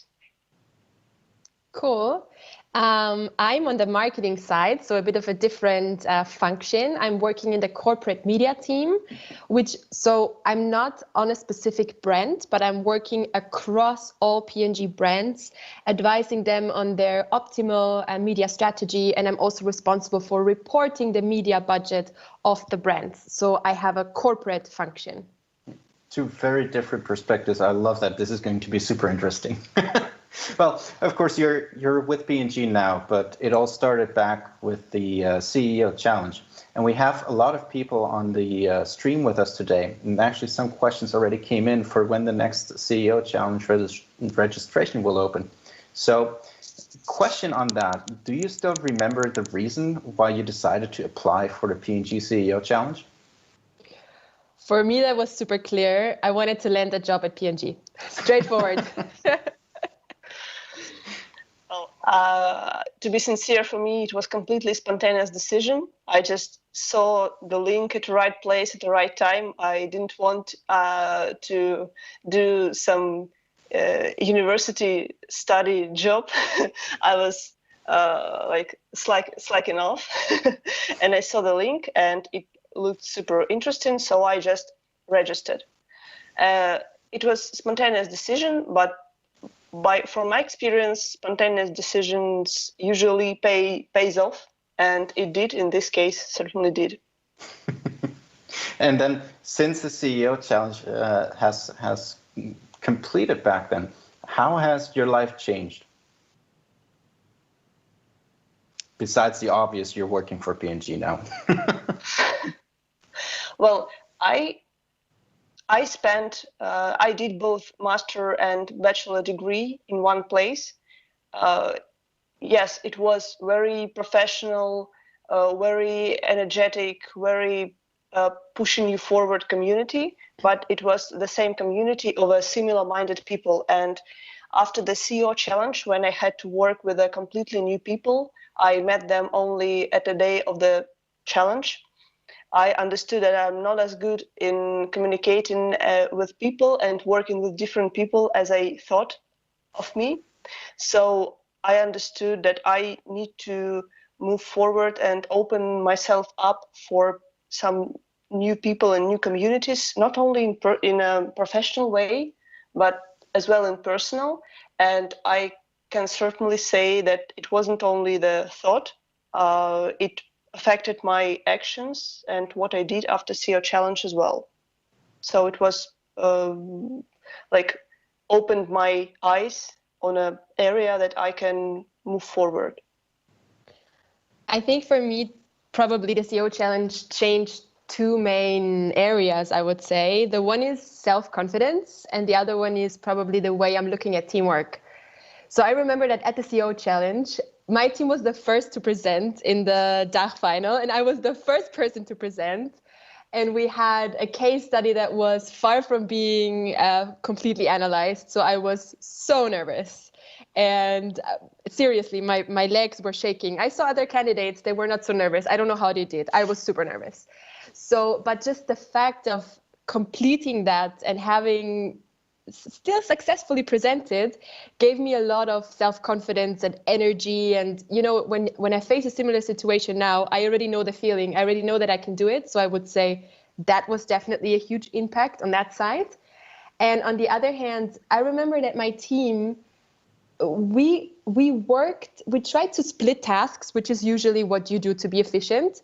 But I think the case study needed a real teamwork approach. So we needed to align on the parts that we were not clear about. For example, marketing and sales part was clear to all of us, and we had a huge strategy and plan there. But the one colleague that was working on the finance part, she faced challenges, and we were all just, okay, solve these challenges. We work on marketing part, and this is not how it works. So for me, that was like a huge learning that if you are working on such a case study that requires multifunctional knowledge, you need to share in the team what you know and co-work. So there was a different perspective to teamwork, I would say, that I have now.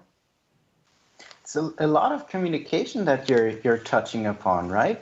I mean, I can see that with my own experience as well. It's really key. And I mean, when you're talking about your experiences, standing up there with legs shaking, I could see Yaroslava smiling. So when you look back, do you still remember how you felt besides the whole nervousness? I think I was extremely tired because it was day and night and day of hard work, and we didn't know was our decision good enough. Maybe our decision totally sucked when compared to other teams. We didn't know before the presentations.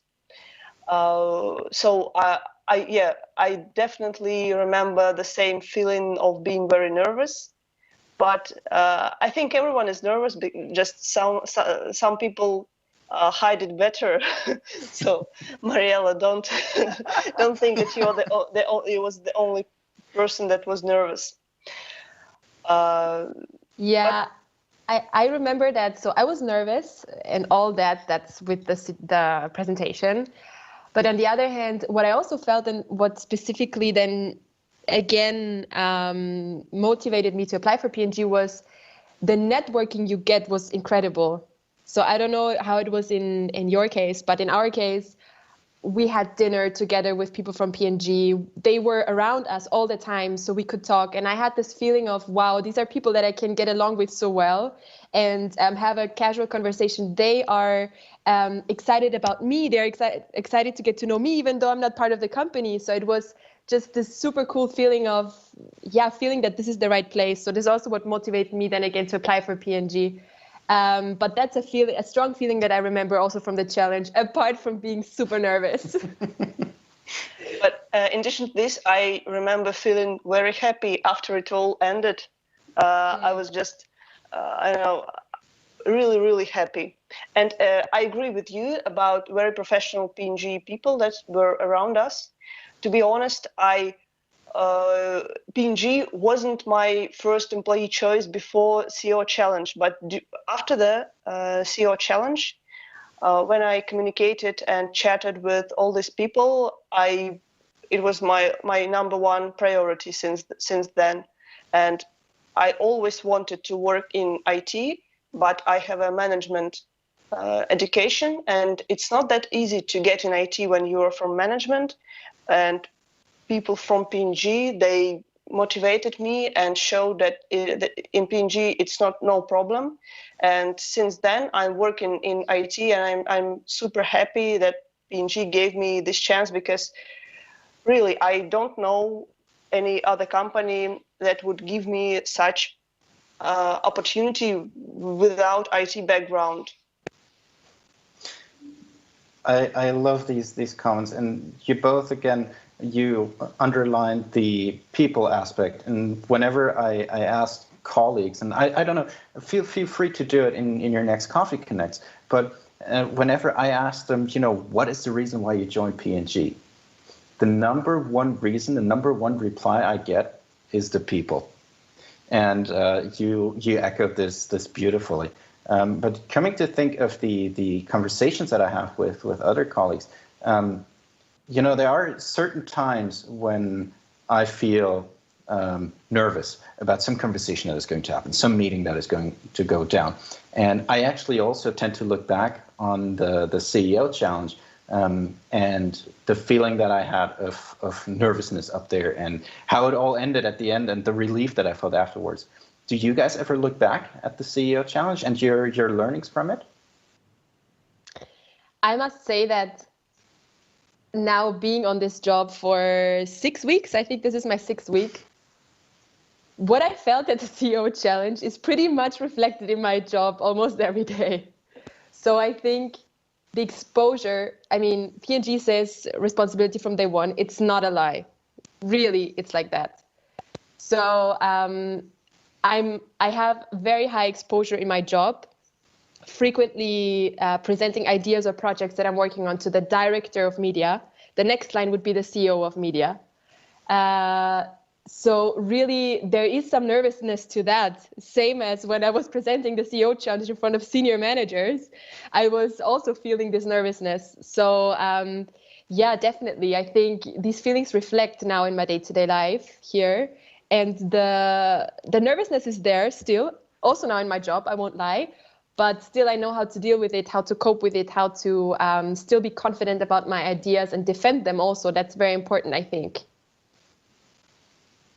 As for me, I can definitely say that I often look back at CEO Challenge. I even used to joke that in 2019, there were two my best decisions. One of them was to cut my hair short, and the second one was doing CEO Challenge and joining P&G. So yeah, and I agree with Mariella that my current work resembles CEO Challenge, what we did there a lot, because when I did, first of all, I did a nine-month internship in IT department, and from the start they gave me really interesting, cool and challenging project. And for now, I started a new assignment, and during the first week of my work, I proposed a new architecture for the solution, and now I'm working on this architecture. So on CEO Challenge, they awaited from us the ownership, the leadership, they gave us the freedom of choosing our decisions, and the same is during the work. Well, congratulations on the assignment change, first of all. Thank you. It's always a very positive moment. But since CEO Challenge reflects work at P&G so well, and since we have a lot of people watching who might be interested in a career at P&G or at experiencing the CEO Challenge for themselves, is there any tip that you would give them? Use the network. I'm not sure. I don't know if there is something like an internal referral at P&G. I don't think so. But what helped me so much was really, you get so many contacts during the CEO challenge. Ask them questions. Ask them, how was your interview? Do you have any tips for me for my preparation? How to best prepare for the online assessment? There are tips they can give you because they have run through the process, and those tips are gold in your hands. So that's what I used, and I think that's also why I've been so successful in the process. And also on the other hand, I mean, you already get exposure to managers at P&G. During the CEO challenge, for example, I was talking to the director of media, who is now the boss of my boss. So I'm working for her at the moment. So I think really use this network and make the best out of it to land the job in the end at P&G, if you wish so. That's my job, my tip. Yeah, and my tip is to listen to what P&Gers tell you about the company, because I think it's 100% true. In my case, there was no discrepancy between the reality and my expectations.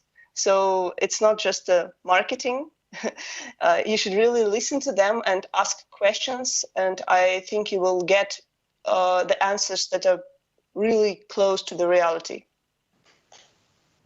This is amazing because, you know, when you talk to students, a lot of students, and I remember that from when I was applying to different companies, a lot of companies tell you the exactly same things, right?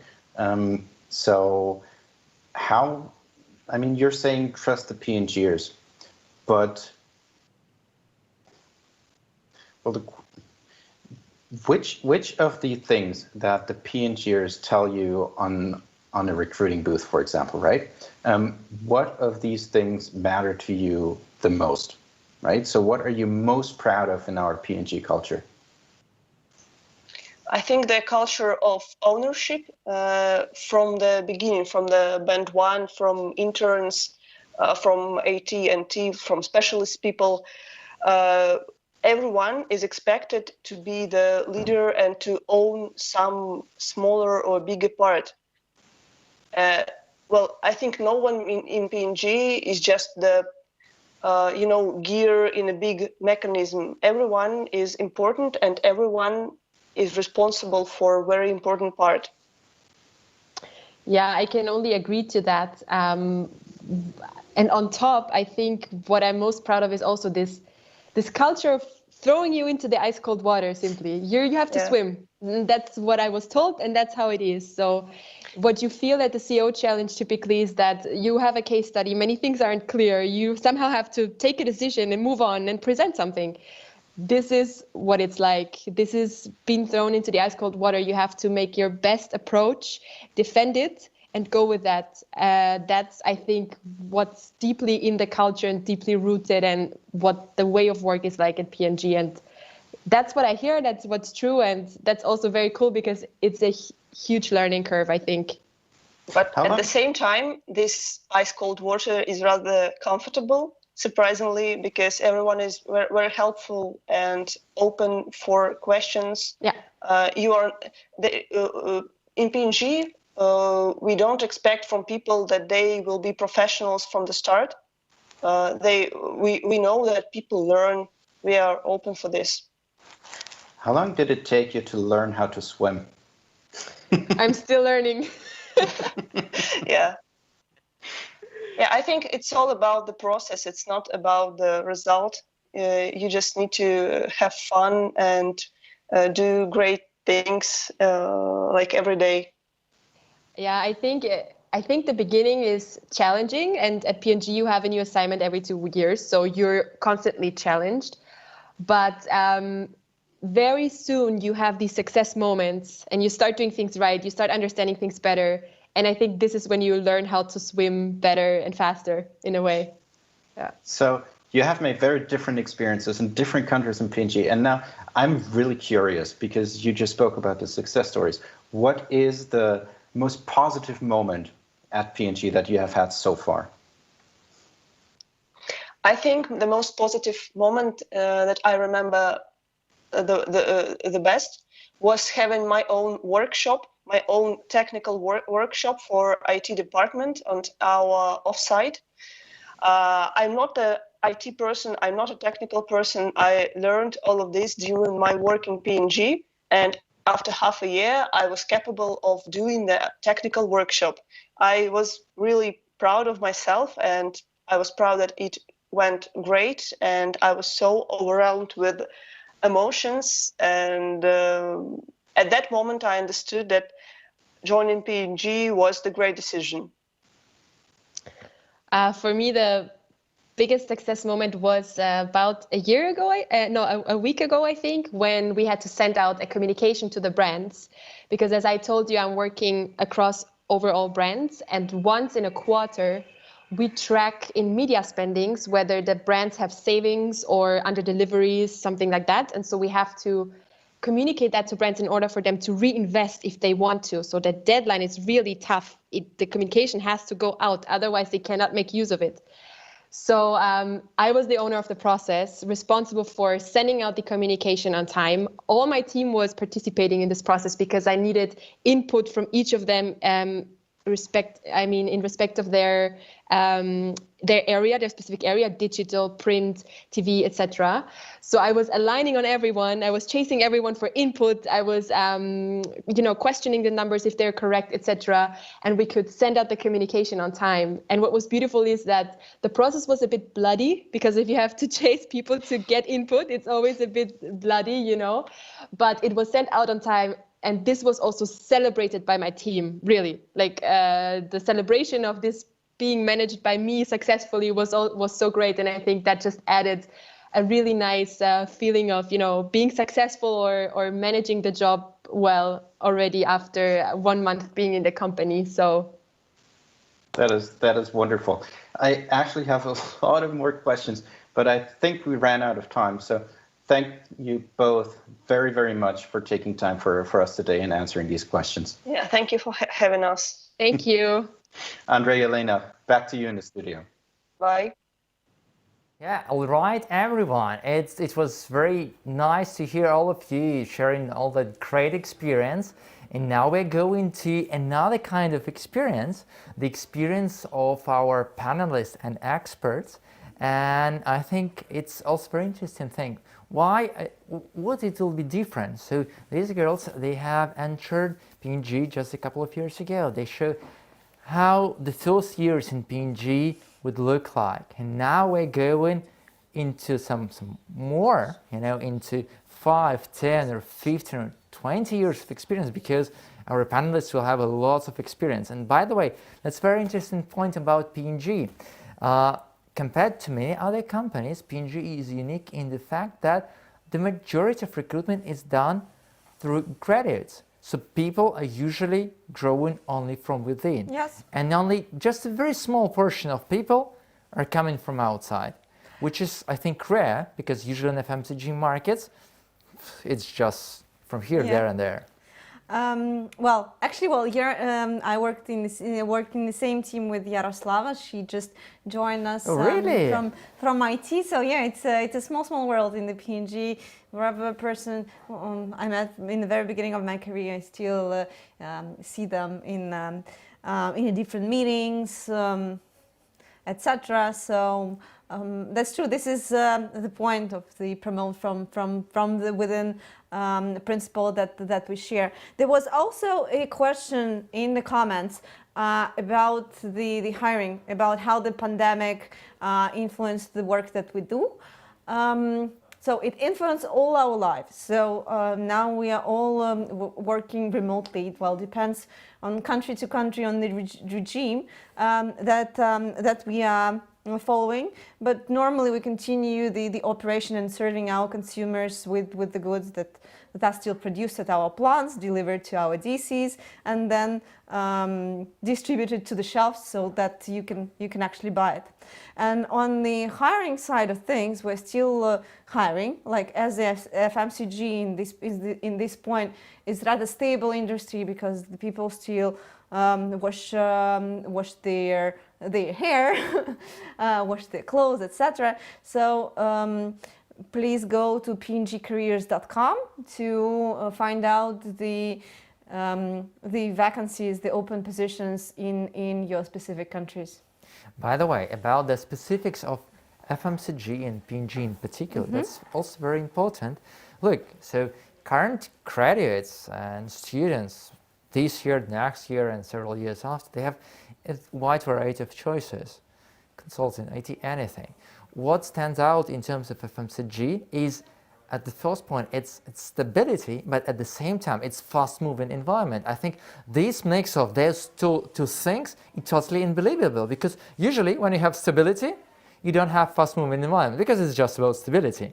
And FMCG takes best, I think, of both two worlds. Why it is stable? Yeah, because people, as you mentioned, they need your products all the time. COVID, not COVID, anytime. Yeah. The second thing, it's at the same time very competitive environment. It's very competitive environment. This is very, very much true, and it all and very innovative, focused environment. Yeah, because we expect and we demand as a consumers, like both of us and each of us, more and more from the daily processes. So each time we need to innovate, to bring like more delight, to serve the needs. And it actually, well, the speed actually depends from the category to category. There are a bit more stable categories, and the other one, like for example, baby care, is very, very fast ones. But yeah, it's rather dynamic. Why baby care is fast one? Well, it's it's my favorite. Well, first of all, it's kind of difficult because your consumer is a baby. You can actually talk to him, to interview, to have a panel. Okay. What do you like? Yes, yes. So you're actually serving the consumer while the shopper is the mom. And well, depending on the country, the babies wear diapers like up to 5 years, from 2 to 5 years. And each, like, let's say on average, let's say 3.5 years, you have absolutely new consumer and new shoppers as a mom, which actually have another demands. So it actually can grow the share or lose the share rather fast. And then there are the other categories where the consumers stay there for a longer period of time, like, I don't know, laundry, for example. So you start to wash your clothes at, I don't know, 15, and then till the very, very end. Yeah, that's a very interesting point. Yeah, and boys and girls, if you want to join P&G, you have the option to see both of the worlds of FMCG market here. And let's focus now on the panel discussion, because Max is live with our distinguished expert. So Max, your time.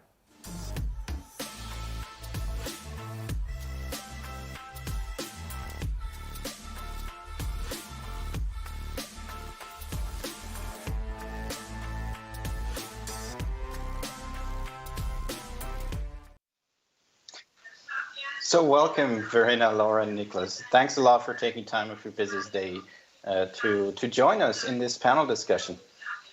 So we have a live audience listening to us via YouTube, and we have prepared a few questions for you.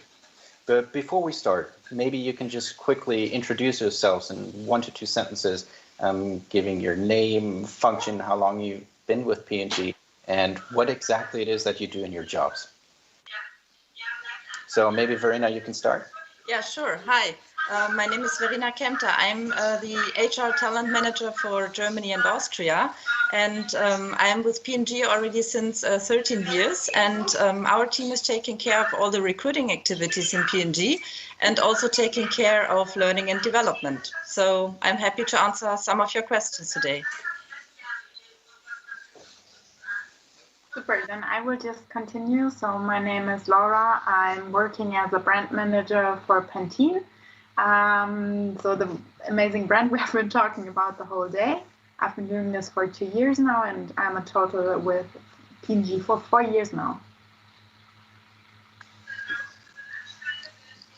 Cool. Okay.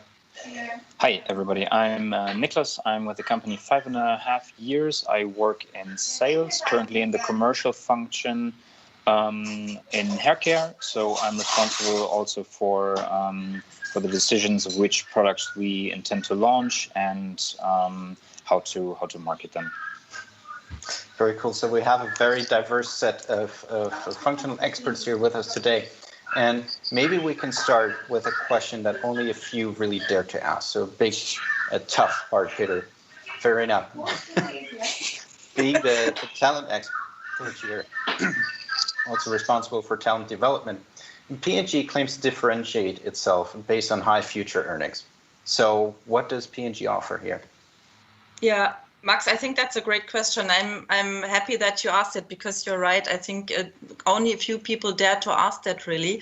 And I mean, what P&G says that we usually pay among really the finest global and local companies in the markets where we operate, and where we also look for the best talent in the market. So usually the salary is not a comparison to just any company, but usually the very best companies in the market where we have also similar businesses and similar talents. So, for example, consumer goods company, and with whom we also share, let's say, a similar approach in retaining talent in our career system.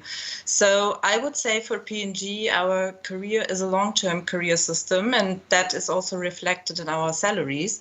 So our salaries are regularly reviewed. They are benchmarked with other companies. And what I like personally in P&G is that usually people do not need to ask for a salary increase. So the company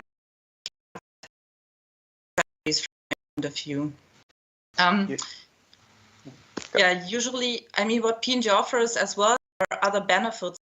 Usually the salary, healthcare, life insurance, and so on, and shareholder programs. And what I see that P&G offers also flexibility to support employees throughout different life stages. So, for example, if people are in a difficult situation and need a loan, usually the company enables that. I think that's also long-term benefits that we have to take in account usually. You mentioned the long-term benefits and the long-term nature of the P&G career. A question for the group. With these long-term careers in mind, how does P&G support young professionals in building their careers? So maybe I just start. So when you join P&G, you will start with your first assignment, and to give your perspective, this will not be your last assignment, and this will not be your last scope that you ever will endure for the next 30 years if you choose to. So we regularly change the scope and the scale of our jobs, and we have the fortune to be able to see very different functions within the company, but also very different brands across our full portfolio. So this makes it really interesting to be here and to have the opportunity to do something new and not to get into a rut maybe that you might expect. Yeah, and I think the company really takes care of also developing the employees. So there is a really established system of mentoring, of coaching from your managers. So you're never left alone. You always continue learning. And what I personally also like that is the, giving training to us. There's such a variety of trainings you can engage in. There's no point of you cannot develop further. So that is always taken care of, I find. We got some questions just now from different sources, and I would like to use them. So, Verena, maybe this one is more in your camp again. But for the hiring process, how do you best prepare? Is there any online tests that serves as a practice support? Yeah, I mean, on our website, you can probably find at least some information of what the hiring process consists of. Yeah, like different elements, like 2 tests that people usually take. But from my perspective, you cannot really prepare like for a school examination for the test. Yeah, you have to be more or less yourself. I think that's important to join the company like you are naturally.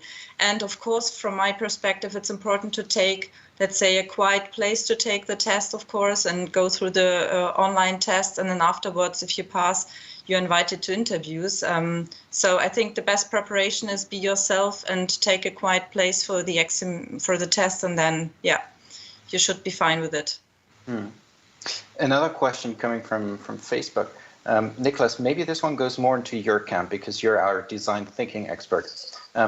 Do you use design thinking in your work life?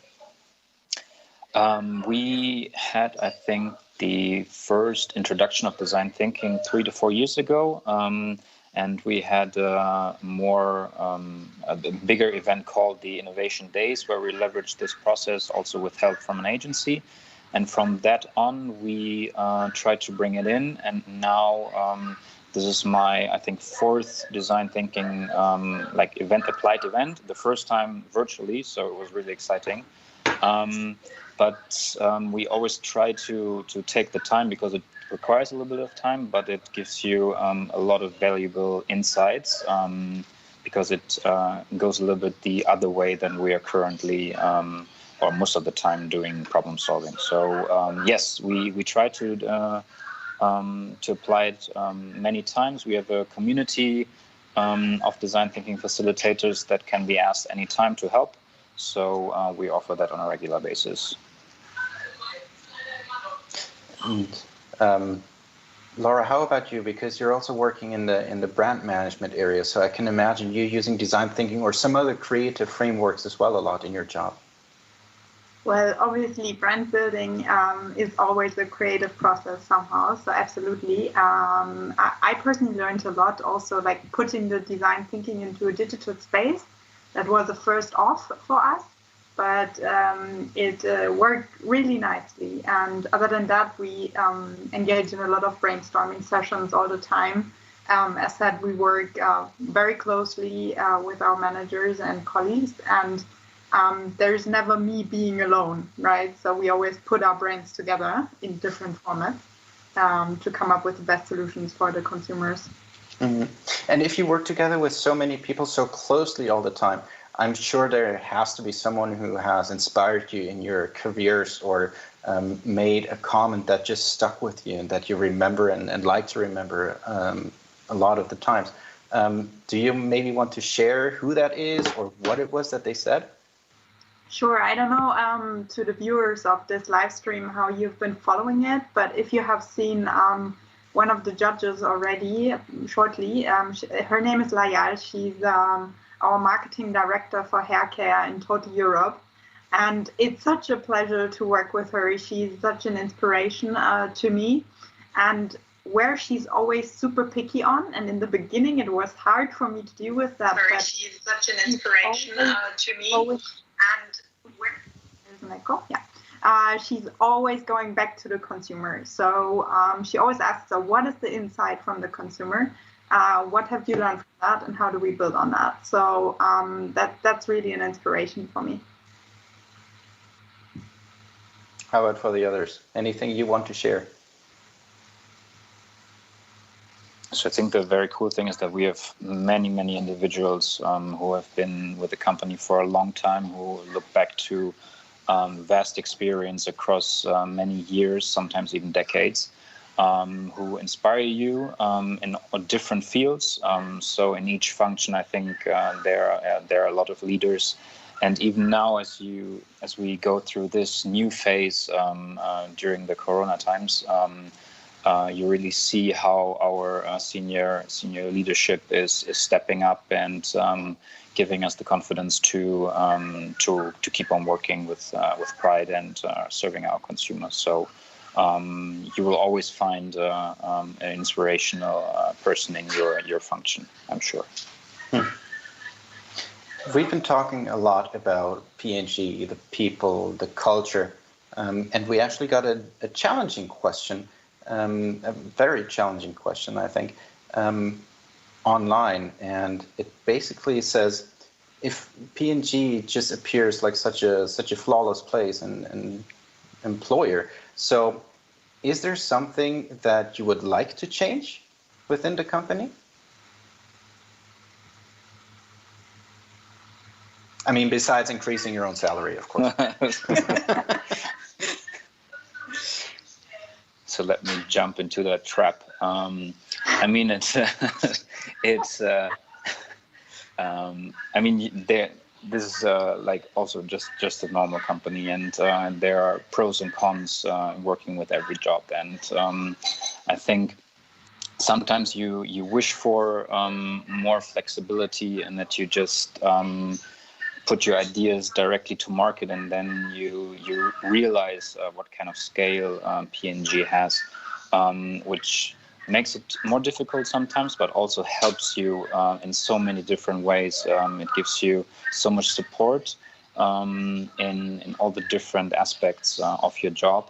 And if you leverage the good things, question some of the other things, and try to bring the company and the processes forward, I think there's always room to improve, and we are also encouraged to do that, and that really makes it exciting, I think. Turning a tricky question into something very positive. Love it. And another thing that P&G says it's doing really well is giving responsibility to new hires and interns. In your own experience, maybe from own internships or interns that you have managed from your own careers, what was it that gave you this incredible responsibility? So maybe I can start on that one. So it's my second assignment now. So I recall, of course, very closely the times of my first one. It was really challenging at the beginning, because you are put on spot, especially within brand management. When I started with the company, somebody told me the brand should be your baby. I was like, duh. How should a brand be my baby? But it's really you need to step up that fast. And it indeed, after a couple of weeks, you will say that, because you take full responsibility for what is happening on that brand in your market. You don't have to do that on your own, right? You have a great network of colleagues, managers that support you, but it will always be requested from you that you are the expert on your brand, and you will step up on decisions. So making a brand your baby is just the natural next step. So I have lived that 2 times now already, and I'm sure with my next assignment I will have the same. Yeah, I think also, I mean, it's always the same thing when you change assignments. Like Laura said, you have the same experience every time you change assignments. You think sometimes you're in a totally new company, learning new things, and you always have a steep learning curve at the beginning. So it becomes a kind of routine to be, let's say, the expert after a while only in your job then. Yeah. So you talked about the different assignments that you had and the experiences that you made. How have they changed, if at all, from your first assignment when you joined P&G to where you are today? So I think with advancing assignments, you will be responsible for a bigger scope or scale of your business. So you will start with a small business or which you can overlook, and where you get the support to make this your own. And we always say, how would you do it as you treat it as your own business? And you look at your brand and maybe your customer, or only maybe your brand and your market. And then you just start. So that in terms, so I started in Austria, and I was selling to very small local customers in the Austrian backlands, where I had the full support and also the responsibility to sell our products. And my next assignment was then with a big drug customer in Germany, which was much more in focus and much more challenging, but also much more rewarding. And so you will always have this little uncomfortableness in the beginning.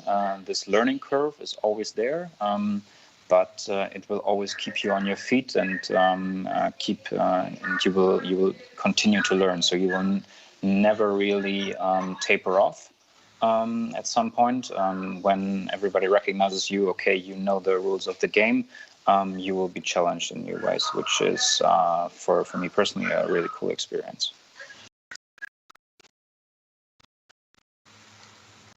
you for sharing.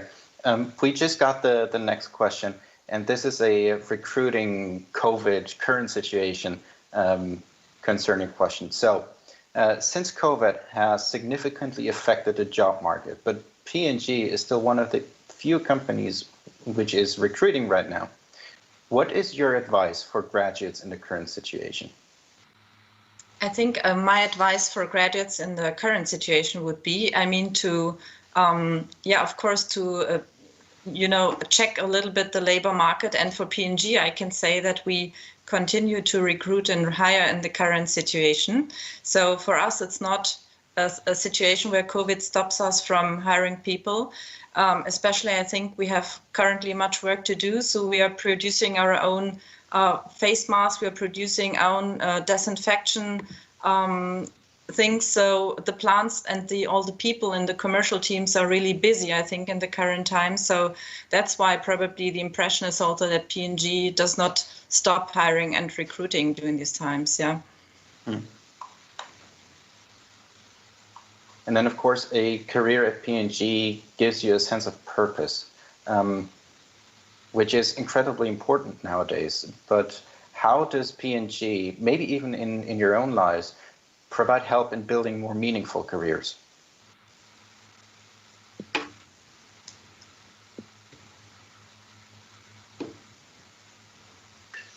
I think it all starts with our focus on the consumer, and I think it was, the most humbling experience is if you ever get the chance to meet your consumer and talk to them and talk about their lives and their problems, and then actually see how we can help them, and how our brands are evolving to solve bigger issues than just their own.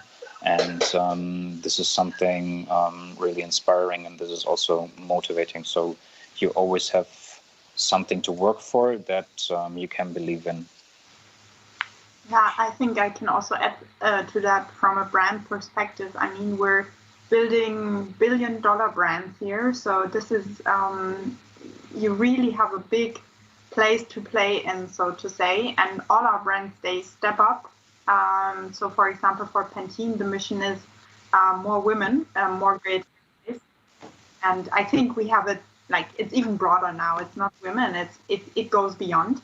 It's and we step up as a brand to have an impact also on society and not only on hair, for example. So I feel proud of being able to contribute to this.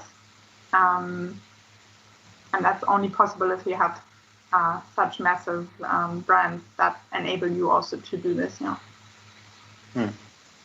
I think that is a very, very important thing that we do with our brands. So closing this off, maybe all of you can share one thought on the following. There are a lot of companies out there, a lot of companies that students can apply to. Many of them are startups, and many of them, the other part, would be corporate organizations. Obviously, we all chose the corporate career, but guys, why did you choose this career path? That's a very good question. I think there are probably advantages and disadvantages of a corporate career. So for me, a corporate career, I think I have more opportunities to, let's say, experience different HR areas within the same company, within the same culture. So I had 5 assignments now in my life, and as I said, I had steep learning curves all the time, but the culture within the company is always the same. So you meet people that are like a family for me. Yeah. So that's, I think, an advantage of a corporate career, but of course there are also disadvantages, like probably you have to align a lot of stuff with people. If you want to launch an idea, you have to convince people internally before you go externally. And you have to choose your own path to be happy. I think that's the most important thing. I couldn't agree more. I think for me, it was a decision in the beginning. Now I wouldn't reverse it, because for me it's about the people. So I think P&G has great people, and you can find them in any environment. You can also find them in a startup. So the choice is clear now, but obviously your own path is the one to follow. Yes, I wasn't even thinking about corporate or startup. When I first joined, I just loved the brands and the reputation of the company, so I applied. And I mean, in the end, we are not a nimble startup, but if you have the attitude that you need for a startup, you can move so much things also here in your environment and in your job within our corporation. And I think that is the great benefit. It's not. It's trying to get the best out of two worlds, and we are catching up on so many other things. But in the end, if you want to be your authentic self, you can definitely make a dent here. I think that is a wonderful way to close this off. Verena, Laura, and Niklas, thank you so much for joining us today and for giving us the answers and insights and share your experiences the way that you did. I, for one, thought that was wonderful. It was really inspiring for me and motivational to my job and to my personal life. So we're now going to be returning to the competition, because in a few minutes we'll actually get to know who won the European final of this year's P&G CEO Challenge. Andre, Elena, back to you in the studio in Moscow. That's right, Max. As you know, today's winners will perform at the global final. They're the best teams from all over the world who will come together to participate in a world-class business simulator, where they will make a decision from the perspective of the CEO. To be honest, all the teams today presented themselves in an exceptionally high standard.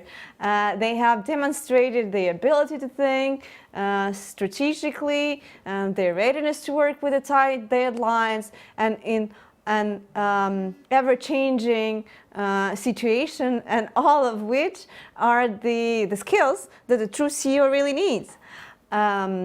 I got to know like the P&G staff members from several international offices, and I want to highlight that all of them have one thing in common. They love their jobs, and I saw the passion in all of today's presentation, and I'm absolutely sure that some of today's participants will end up working for P&G in the future.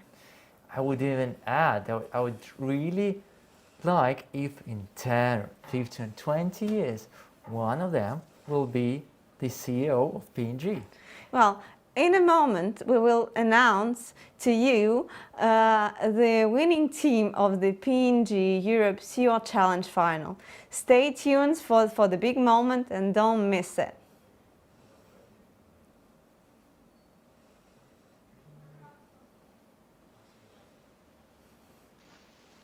Yes, absolutely. This was unbelievable, and I got to know P&G staff members from several international offices, and it's my experience just echoes what we have heard and witnessed today. So, in a moment, we will announce to you the winning team of the P&G Europe CEO Challenge final. Stay tuned for the big moment and don't miss it.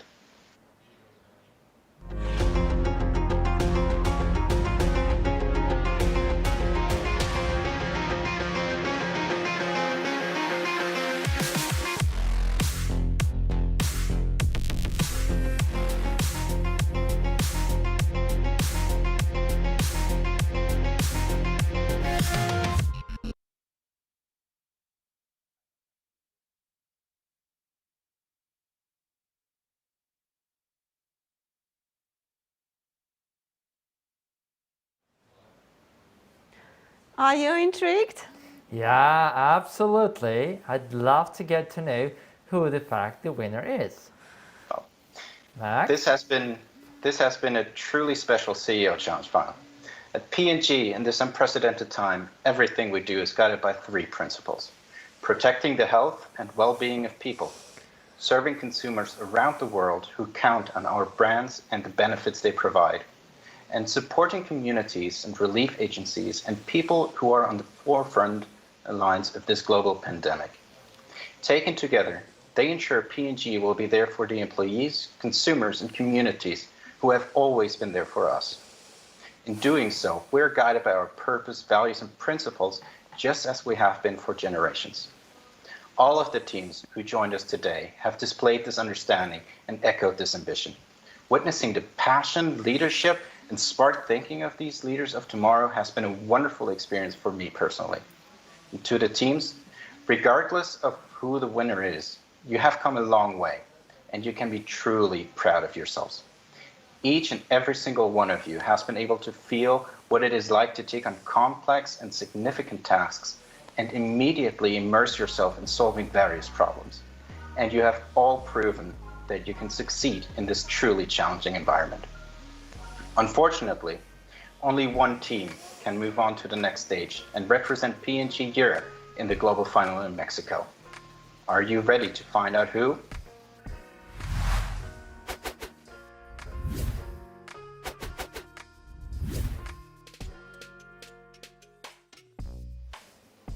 So, this year's winner of the P&G European CEO Challenge Final is the team from Maastricht. Congratulations!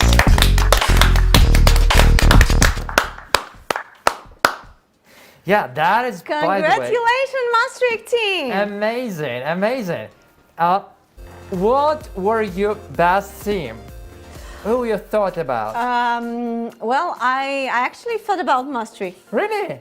I was taken away by the beauty of the presentation. Probably, well, it was very detailed, very thought through, and I was not sure like how the whole presentation looked like, but the piece that we saw was really solid. So I thought that the rest was the same. What about you?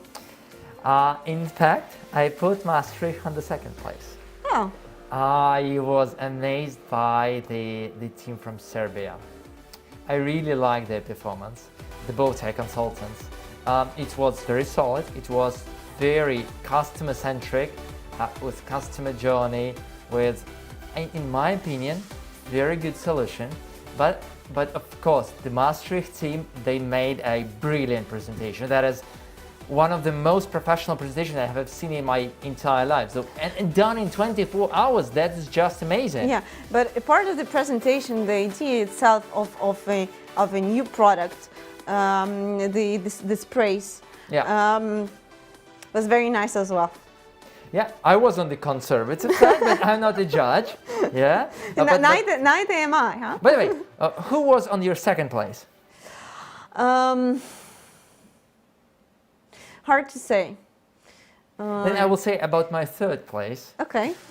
I would put Russia and Kazakhstan. And because of several reasons. First, they provided the ecosystem approach, which I really liked, and I think it's what people need. B, I thought it could be kind of good bundle. And third, I would definitely add some small premium for the fact that they were the first ones to present the solution. Yeah, so my top three was Bowtie Consulting, yep, Maastricht, and then 3+1. Yep. Yours? Well, it was Maastricht and everyone else for you. No. I really liked the team from Serbia as well. They were the last to present. That was rather hard, yes, to watch everyone's progressing and keeping the nerves till the very end. Yes, so I liked them as well, and I would agree that those two were the most remarkable ones for me. But the level of all the presentations were very good, and the ideas, they were all very different. And by the way, let's comment on what comes next. Next, we're going to see that magnificent team Maastricht. We're going to congratulate them in real time and also, yes, speak a little bit about their success. Then we're going to speak with one of the judges with information on why did they pick Team Maastricht and what do they think about the solution. So it will be just in a couple of minutes. So we are waiting for teams to come. I know that I'm sure that Team Maastricht has so much emotions now. It will be very difficult, to come live, but we were just looking for that because they've done a really great and amazing job. And by the way, 24 hours. 24 hours for that less than 24 hours. Less than 24 hours. And when I looked at them and their presentation, I thought that they slept some time. So I don't know, how can a person or a team can do that level of presentation with good analysis, with good ideas in that small amount of time. So just magnificent and unbelievable. So we're waiting for our colleagues. Yeah, may I ask my colleagues if the winning team live? Okay. So they are taken by the emotions. Yeah. Let them celebrate the moment. Yeah. Okay. So maybe they are using their Pantene product they developed to get ready for that. It will take quite some time to get to the shelves yet. So we will need to wait. I guess. But by the way, it's interesting, yeah. Who is going to be the worldwide winner? Because I'm sure that Maastricht will have a tough competition in the global final.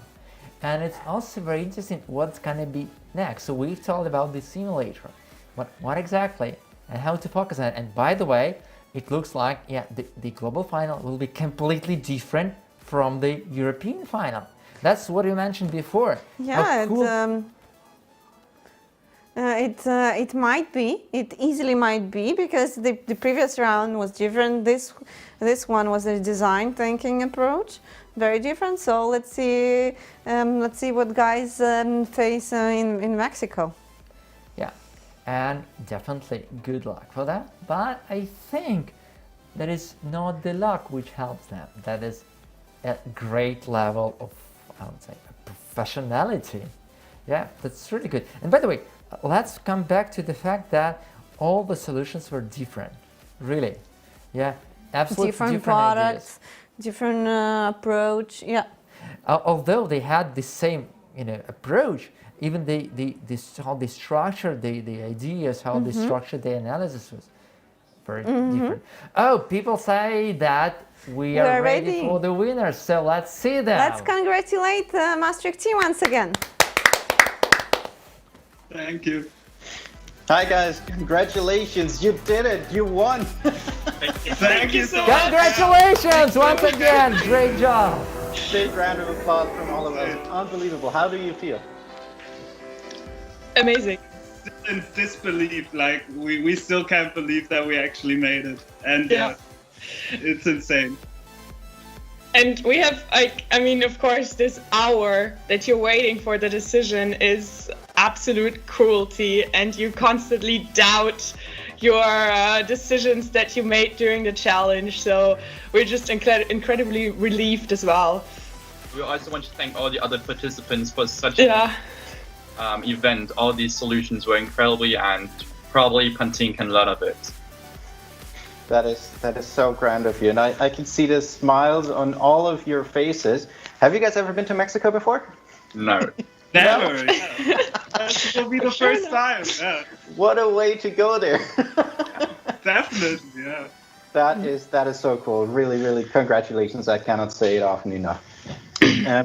Jordi, you mentioned the other teams. Did you watch the other presentations? Yeah, we did. Yeah. Like, I was also amazed by the last team that presented, because they really digged into the consumer behavior, showed us what the consumer is doing all day long. That was really an outstanding presentation. Did you have any tips to share for the people watching us today, because they might be up on that stage next?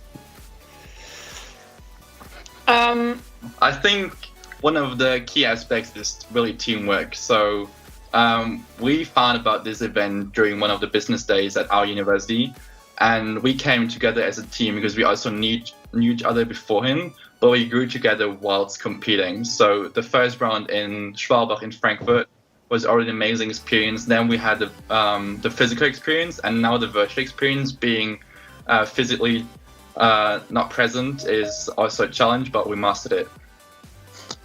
Yeah. And I think I can only echo what Jordi said. I think teamwork is extremely important, and I think I got two great teammates, and I'm so grateful to have them working with me, and yeah, worked out amazing. Yeah, I can only agree with that. I think I would add flexibility to it. This was definitely a completely different task than we expected, and you really have to, really constantly adapt to what challenge has been given to you, and really try to see, okay, what is this challenge trying to teach us, basically, as well. And yeah, I think that worked out quite well in our team. Yes, it was completely different than before. Also because it was a virtual setting. Yes. Oh yeah. How was that for you guys? I mean, was it the first time that you presented something in this way? No, luckily at our university we already switched to online courses, so we already had a few presentations, so that might have been a bit of an advantage for us. We always give the presentations via Zoom. And so we might have had a little bit of an advantage there, that we were already used to the virtual setting. Did you distribute the roles in your team in any way?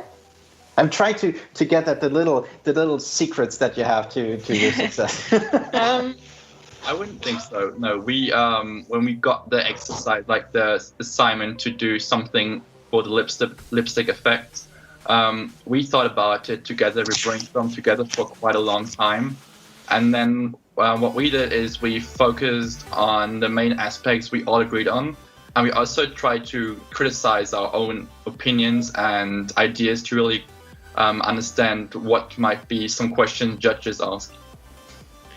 Yeah, and I think really trying to work as much together as a team as possible, so that we really try to stay as much in contact as possible, as it was restricted by this online environment, and I think that was really helpful. I think, yeah.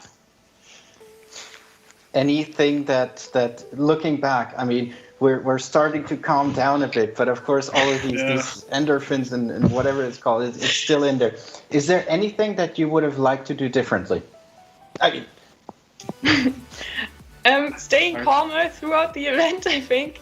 I mean, yeah, that's a good point. We were really stressing out in the end, especially shortly before the presentation. So if we would have found a way to calm our nerves a bit before actually presenting, that would be really valuable, I guess. Yeah. At some point, it's just, I think it hits me, and then it helps that my teammates calm me down a bit, but that I don't need to obsess about every single line that is on the slides, but and every little circle or something. But it's I think. Leonard, I know that you're a magician in your free time. Oh yeah. So yeah, I'm pretty sure that you didn't play any mind tricks today, but that before you perform, you have some way of calming down. Do you want to let us in on that secret? Oh, I do. I usually have a playlist full of songs specifically for that reason, and then I just sit down, close my eyes, and breathe slowly for like 3-4 minutes, and that usually calms my nerves. That's what I do before performances as well to calm down. Any tips from the other ones? What did you do to calm down? Because it was another challenge, right? Lipstick effect wasn't the only one today. I think is that we kept in contact quite often, and also just before the presentation. So we were confident about what we present. So I think that nerves play one role, but also preparation another. And we knew that we did our best and that we couldn't change anything at the last moment. Okay, then let's shift the focus actually to the future. I mean, you are going to go to Mexico.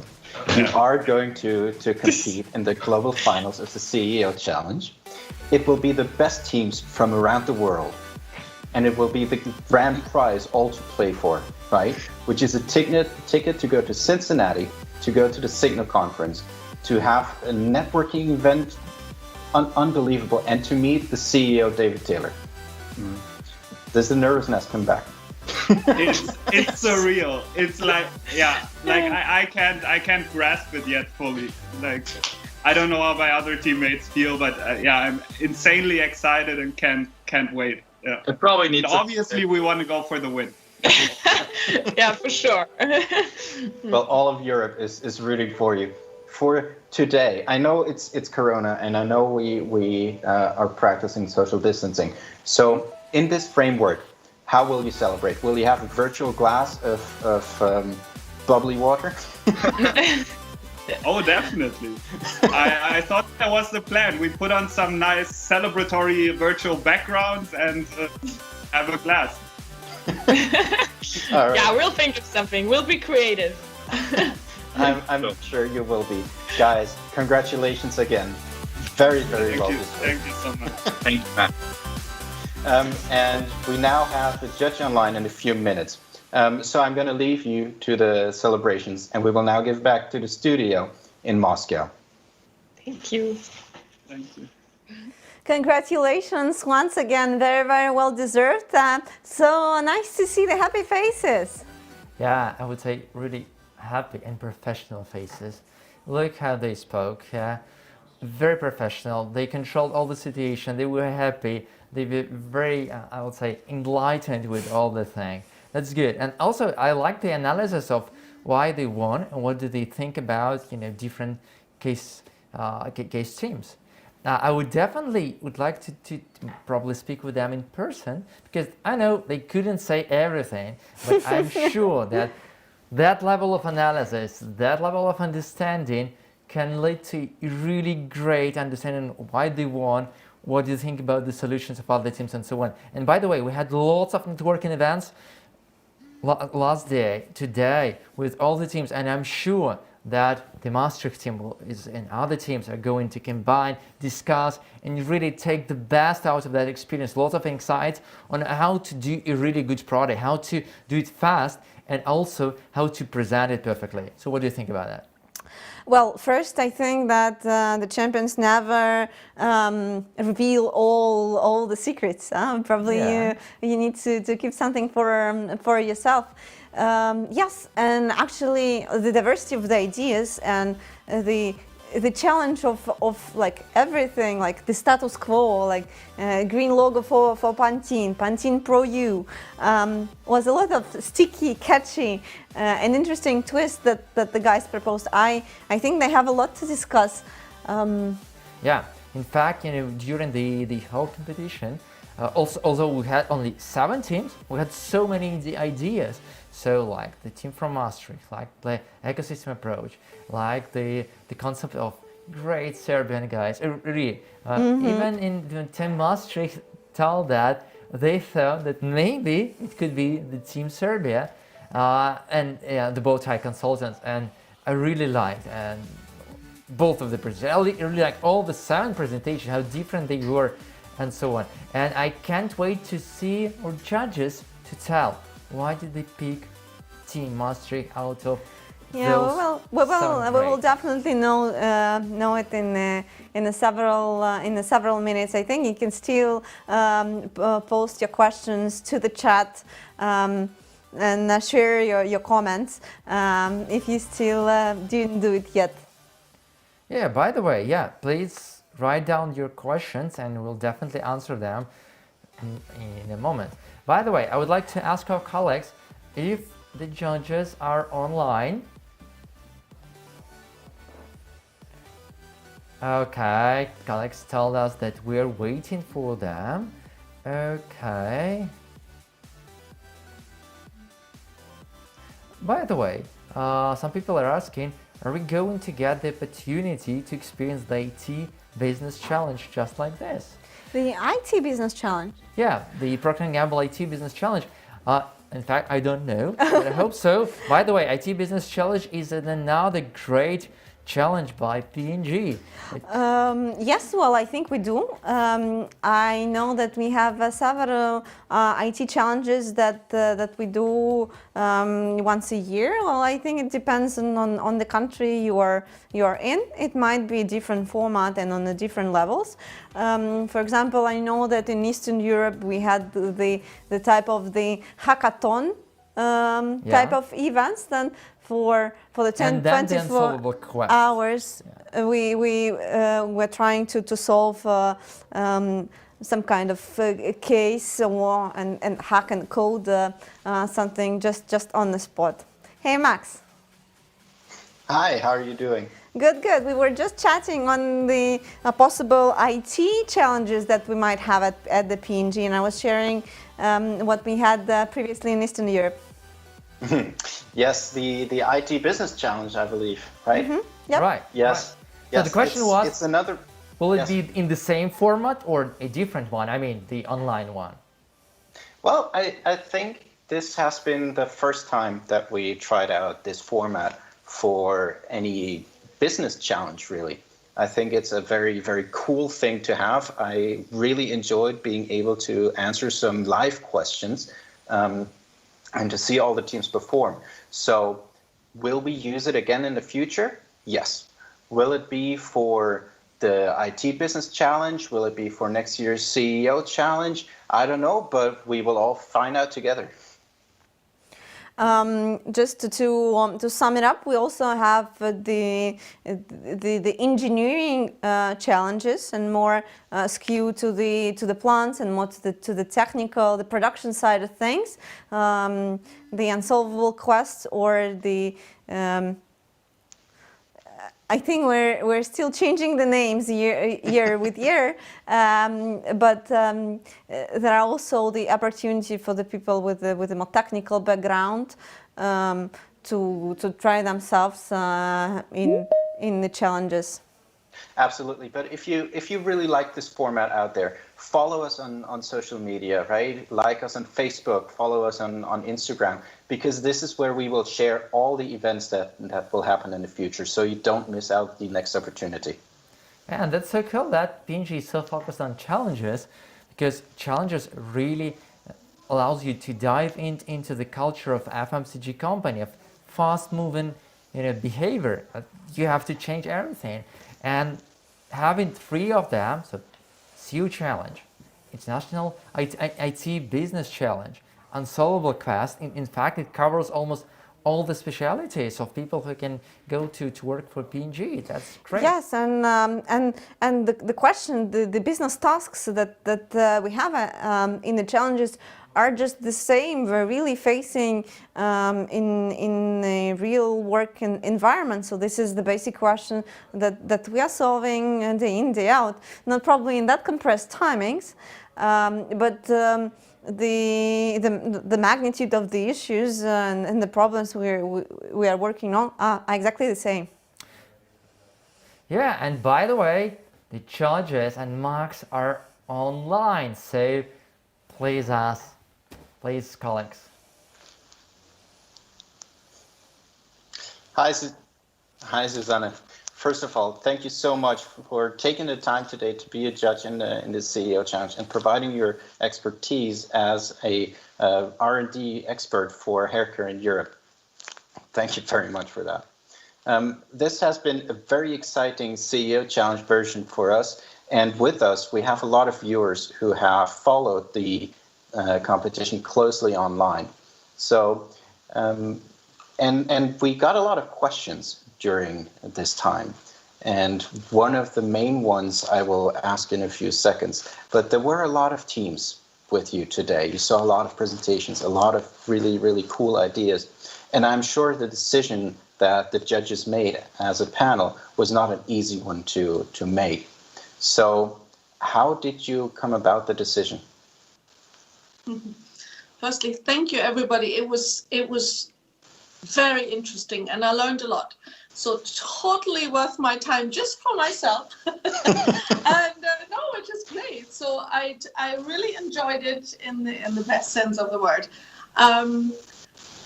You're asking how we got to. Well, we We looked at several different things. You know, what was important? Was the insight right? How was it executed? Did people think about the whole thing? So, and you heard Layat's comment about the winning team doing a really, really good job at giving us a very holistic solution, right? So we went through all the different things and then had a first sort and select. And then we talked again. So we didn't do this easily. We talked again about the details, and we really went back to the details of the different teams. And then in the end came out with the team that had the most holistic one, because it's good to think whenever you do something like that, it doesn't have to be perfect, but it's good to think about the whole thing. So is the insight right? Did you get the consumer right? Did you have the solution that actually works for the inside, which is not always the case? Did you think about, you know, what product is it? What does it need to do? How do you get the trial? How do you get loyalty and everything? And that is as a skill to think about everything and get it good enough to have a pitch that really works and holds it together, that we would love to engage with. What other advice, because we have a lot of people watching us who might be thinking about, you know, maybe I want to participate in the CEO Challenge next year. So from this year, looking at all the teams that you have seen as a judge, what other advice would you give these people who want to participate? I mean, this year, this is hard. You've done all this online, and I've been working online for the last 8 weeks. So I can relate to you. I feel with you. It must have been incredibly strange to do this. So I'm impressed. And everybody, all the judges were impressed by what you've done and what you've achieved. So really big thank you. I think it was, hopefully you think it was effort well spent. We certainly thought so. So everything was really well done. So advice. When I say, okay, I thinking Procter & Gamble. It all starts with the insight. So you have to understand your consumer. Whatever you want to sell, if you don't understand the consumer, you're not going to sell. So that's and it doesn't just work for Procter & Gamble, but of course that's something that we take very seriously. And I'm an R&D, I'm a chemist, but it's even in R&D, it's all about understanding the insight. Okay, and then let the rest flow from there. So that's more of a topical one. The second advice is leverage your team. And here, I don't know how you work together, so I just saw the output. It's great to be in small teams, and I just have one project where I'm in a very small team.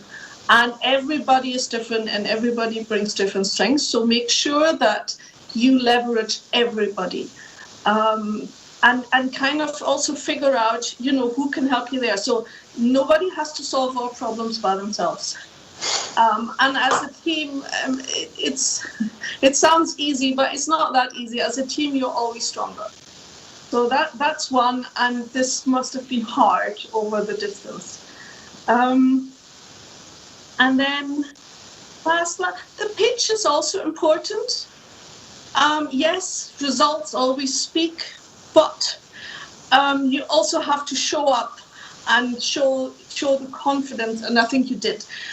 Show the confidence, the belief, because you always have to convince people, right? So the pitch, the way you do it, the execution, yes, it's pretty slides, and I'm one for content as well, but it also has to come across. So the effort spent on making sure that your wonderful creativity comes across is effort well spent. Does that help? Super, super helpful. Thank you. Maybe one quick final question that we got online via channel.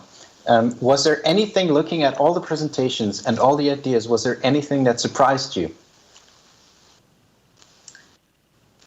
Yes. I do a lot of research on trends and consumer understanding. You had a very interesting, so you opened my eyes a little bit more on Gen Z.